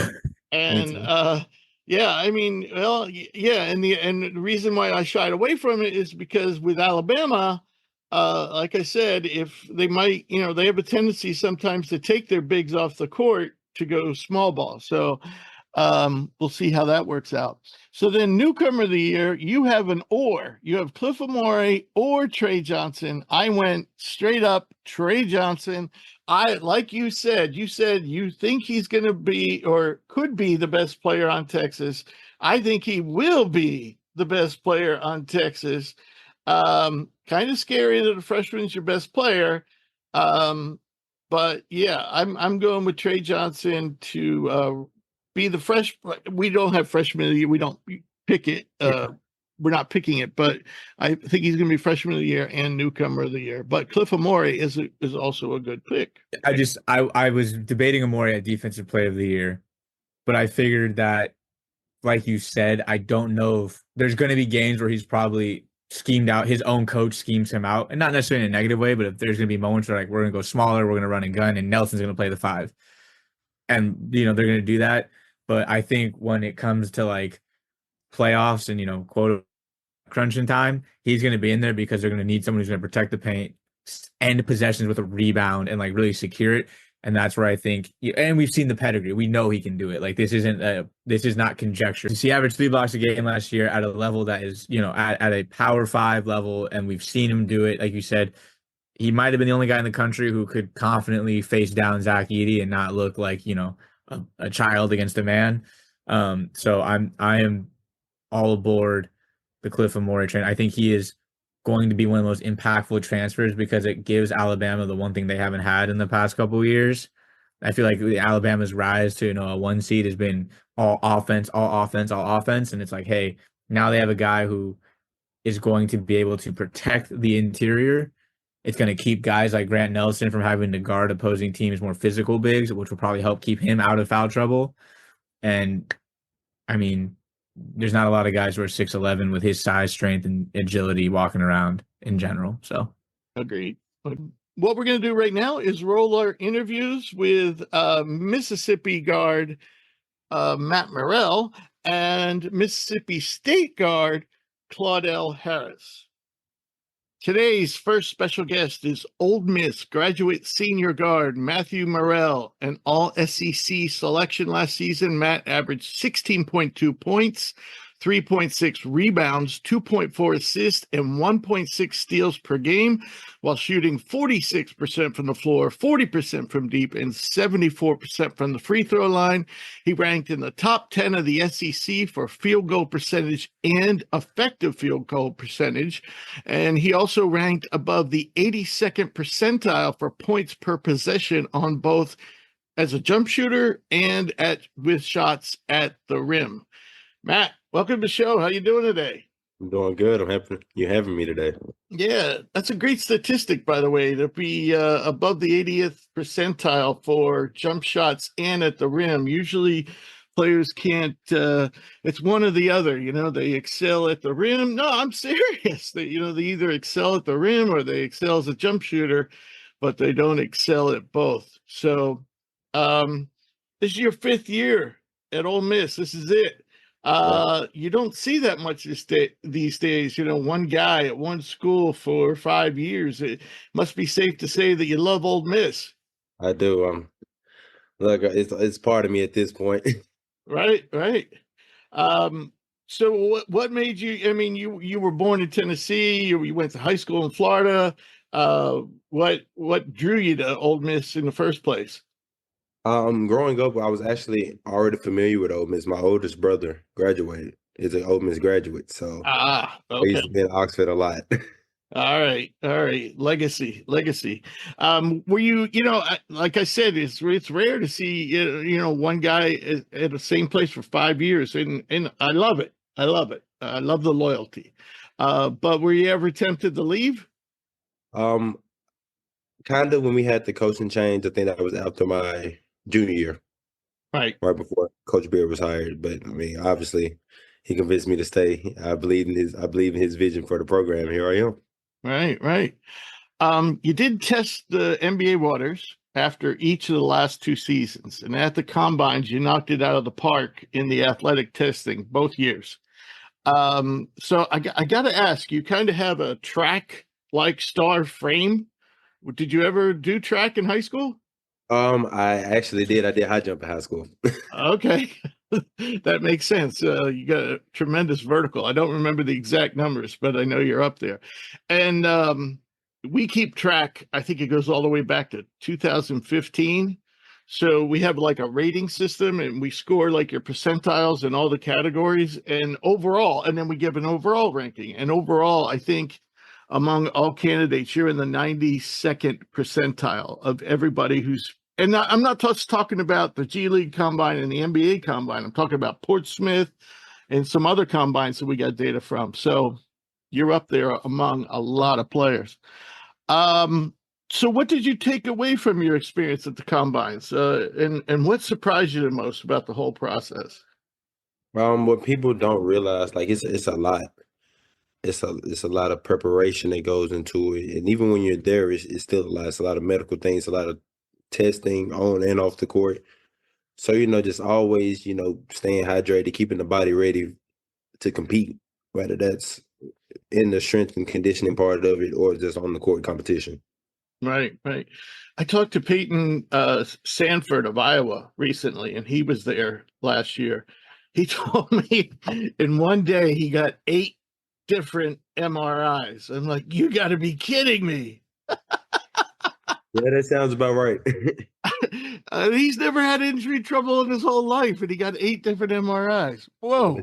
Yeah, they're real big on the physicals and the health. Yeah. And you really haven't had, not that I can remember, any injury trouble either, right? No, not nothing major. Right. So you've steadily improved your whole time at Ole Miss. You obviously have the required athleticism because you're way above the average prospect. So what do NBA teams exactly, where do they want to see you get better? I mean, as a player, you always want to get better overall. They have things they want to see from me, and I also have my personal goals that I have for myself. But a big thing that's just for me to show them is just showing the athleticism more in games. Whether that's increasing my rebounding number, trying to get more blocks, trying to get more steals, just showing the athleticism defensively and at times offensively. Okay. Did they talk about things like, I didn't look at your past numbers, I mean, I have in the past, but today I didn't. So I was looking at your percentages of jump shots to drives. You're pretty heavy on the jump shooting. Did they say something like, attack the rim more or anything like that? Yeah, I mean, as you stated, I shot a good percentage at the rim, so obviously you would want to get more rim finishes, Right, shooting at a good percentage. right.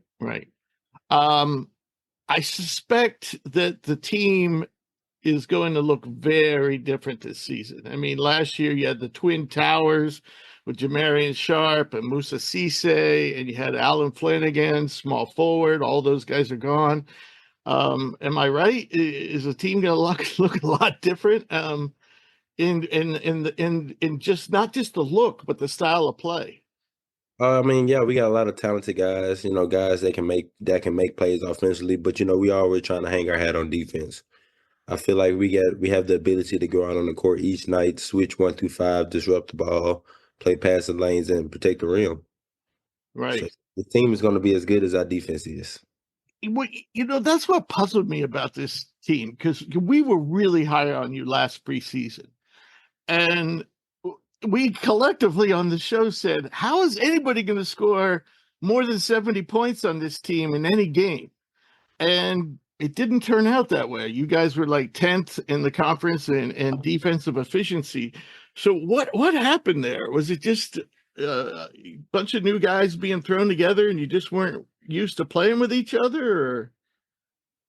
Or People could chunk it up to a mixture of things. At the end of the day, defense is a team thing.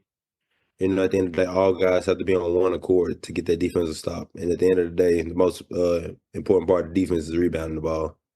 Right. Shell drill. Definitely. When I look at the team right now, it seems loaded with guards. You have Sean Padula coming in from Virginia Tech. You have Jalen Murray from last season. You have yourself, and I could go on. Are you guys going to be playing a lot more small ball? Well, people could say that. I feel like we have a lot of guys that are multi-positional. So, you look at a guy like me, I could play the 1, the 2, the 3. Special occasions, I might have to guard the 4, especially if we're switching.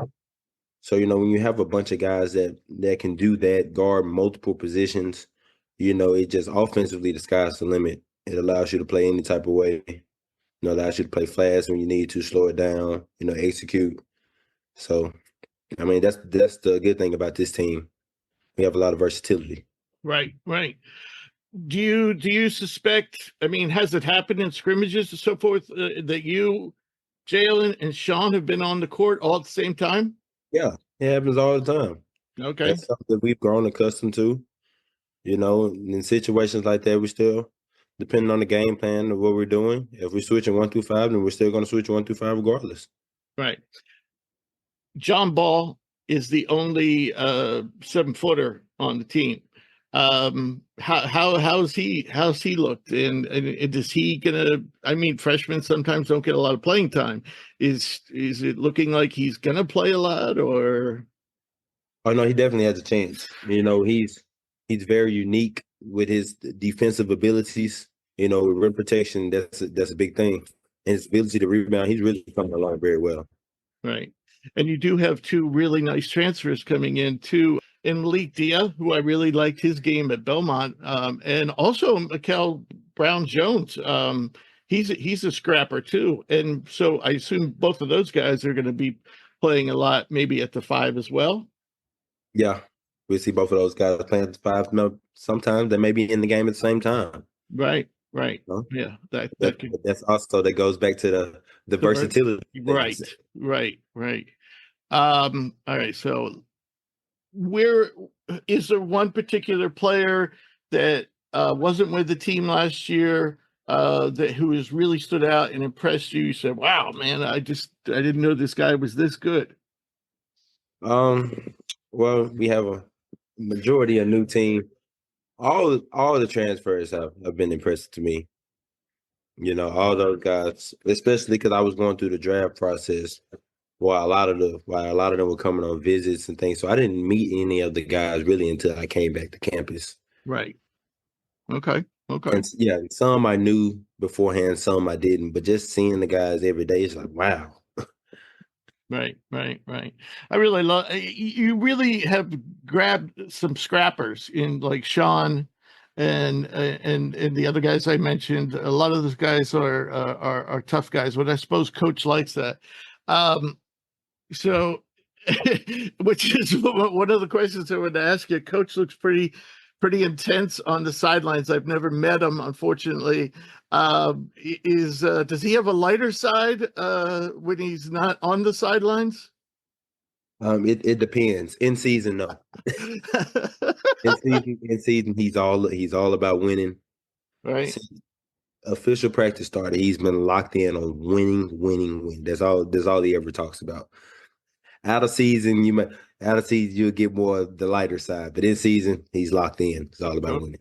Okay. All right. So serious all the time. Well, except for off season. So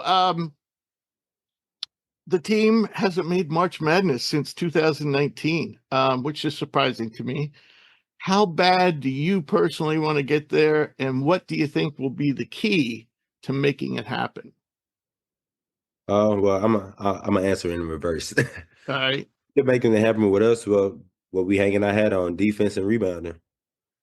You know, we go over statistics all day and every day.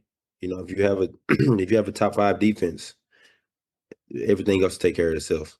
So that's what we're really focusing on: defense and rebounding. And how much it means to me, I can say it means I've been here. This is my 5th year here at Ole Miss, and I've never had an NCAA tournament appearance.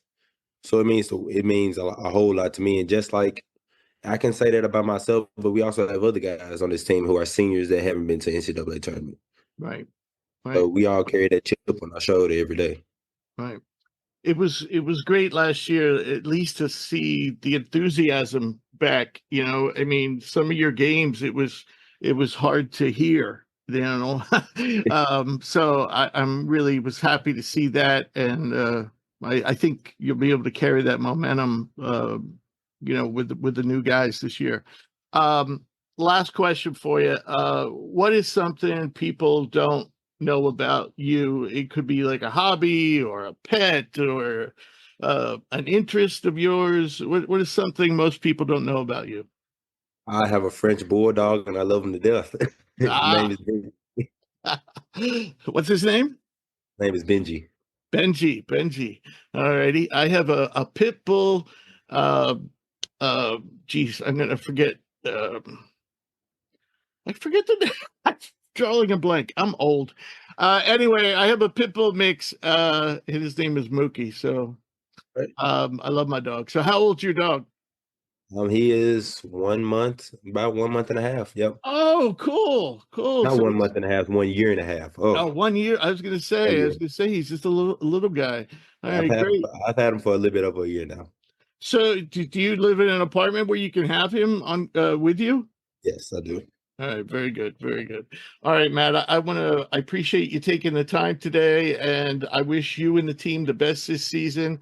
And I hope if you have the time, you can come back and visit us when you're going through the draft process. We'd love to get an update from you. I got you.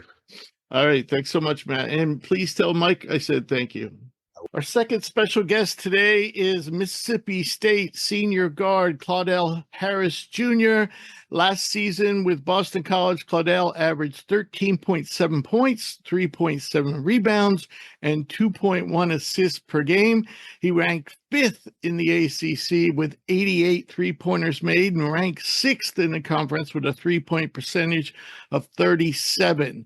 In terms of points per possession, he ranked 7th, he ranked higher than 77th percentile for transition, isolation, spotting up, and handling in the pick and roll, including the results of passes. How about that?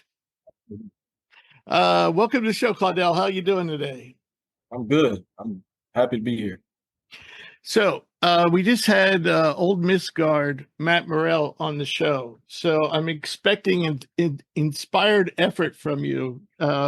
So I know you just joined the team, but do you have a sense of the in-state rivalry between the two schools? Yeah, for sure. I for sure have a sense, those games are like life and death. So, we looking forward to it. Right. BC really doesn't have quite that type of rivalry with any one particular school, I don't think.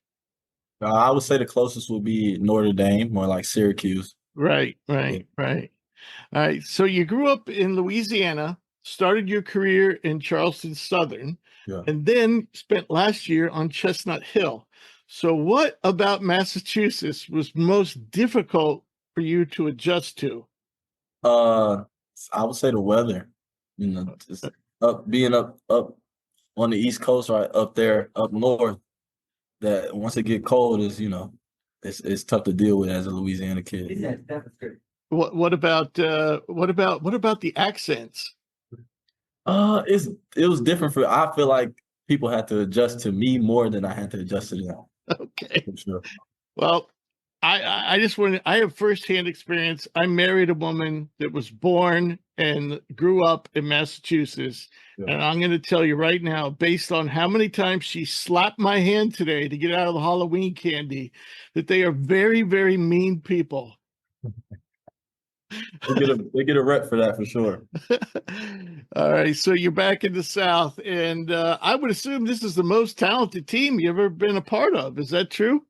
Lee, I mean, you could say that for sure. These guys come in, they work every day.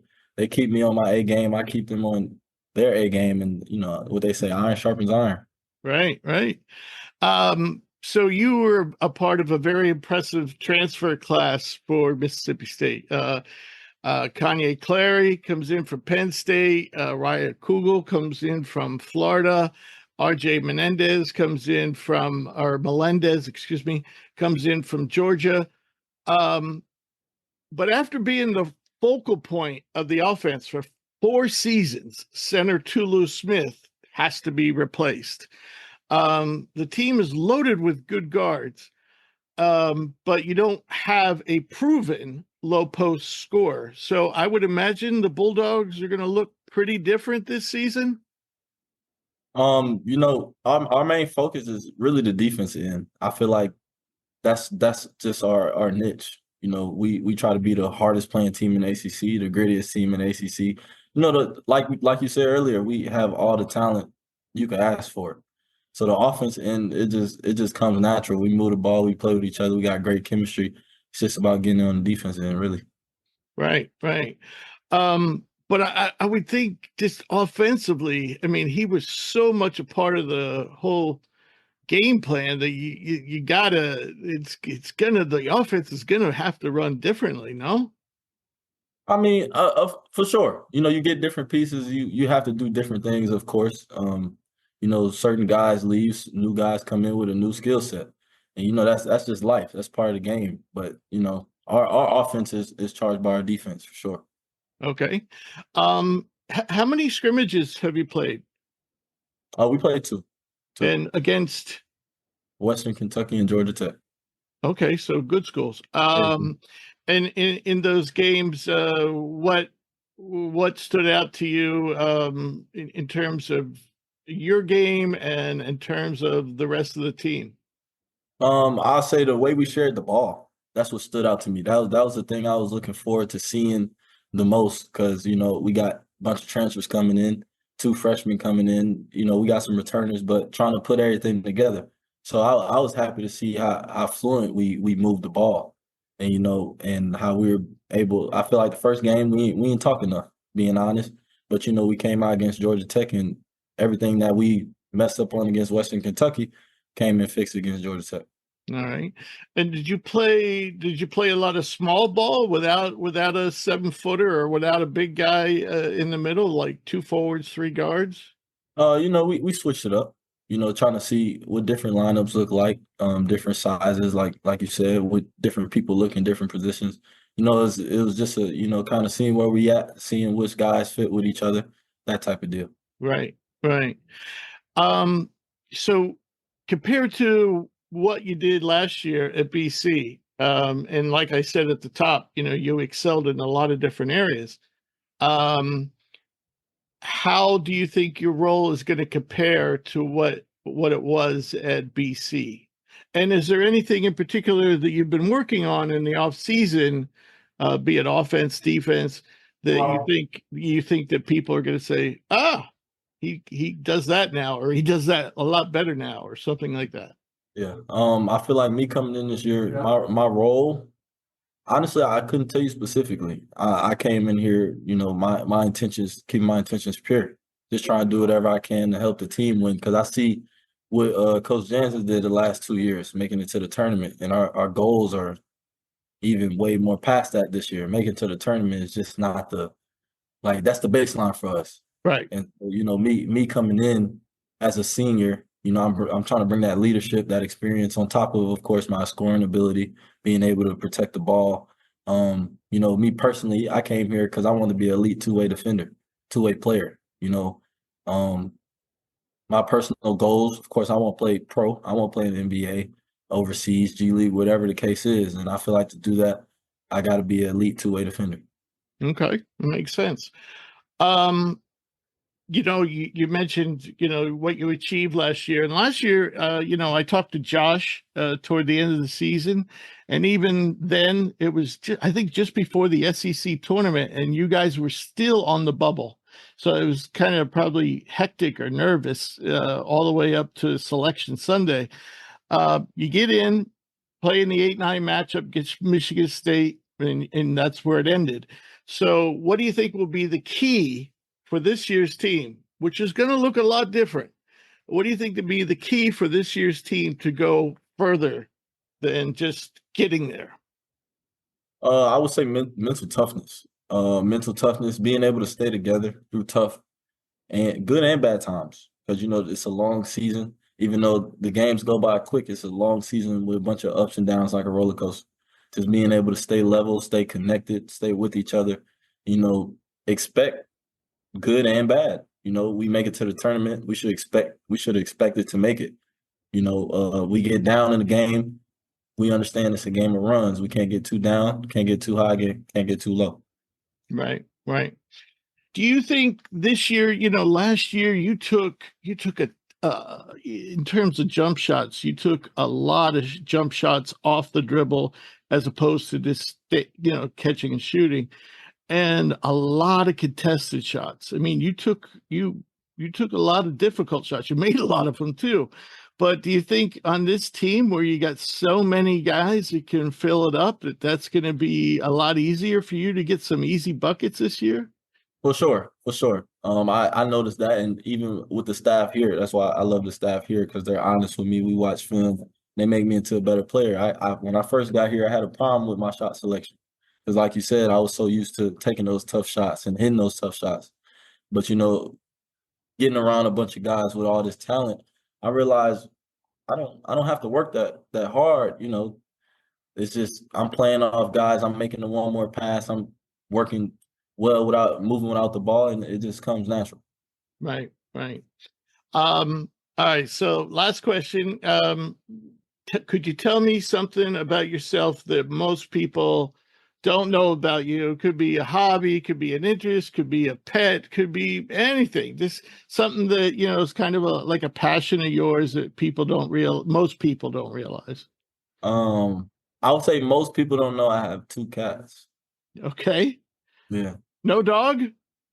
I do. I have a dog too, but my parents just took her. So okay. She's mine, but she's not living with me. Right. Okay. I got 4 cats and 1 dog. So if you want 4 more cats, you can have them. Yeah, I'm trying to catch up to you. All right, buddy. Claudell, I want to thank you for joining us today. I wish you and the team the best this season, and hopefully you'll come back after the season's over when you're going through the draft process. Love to check in with you again. Yes, sir. All right. Great to be here. Happy Halloween. Yes, happy Halloween. My hand actually hurts from her doing this all night, all day. Those people from Massachusetts are just, they're awful. All right, buddy. Appreciate it, brother. All right, thank you, Matt. Any final parting shots about the SEC? All I have to say is Monday cannot get here fast enough. I'm already taking the day off of work. I'm not going into the office because I've got Gonzaga Baylor circled on my calendar, along with a handful of other games that I can't wait to see. So college basketball is here, folks. The SEC is going to be a hell of a conference to watch. I'm super pumped. I couldn't agree more. I'm looking forward to Monday. And as always, I want to thank our listeners and, of course, our special guests for joining us. It was great to talk to those two arch rivals. If you ever miss an episode, you can get caught up at hoopsprospects.com. We have one more preview show to do, and that will be the Big 12. And not sure we're going to have special guests for that, though. The Big 12 has been stiffing us. So we're going to have to see if we can get a last-minute guest for that show. It looked like we were going to have a BYU guy, which would have been great, but hasn't happened yet. So we shall see. Say goodnight, Drew. See you, folks.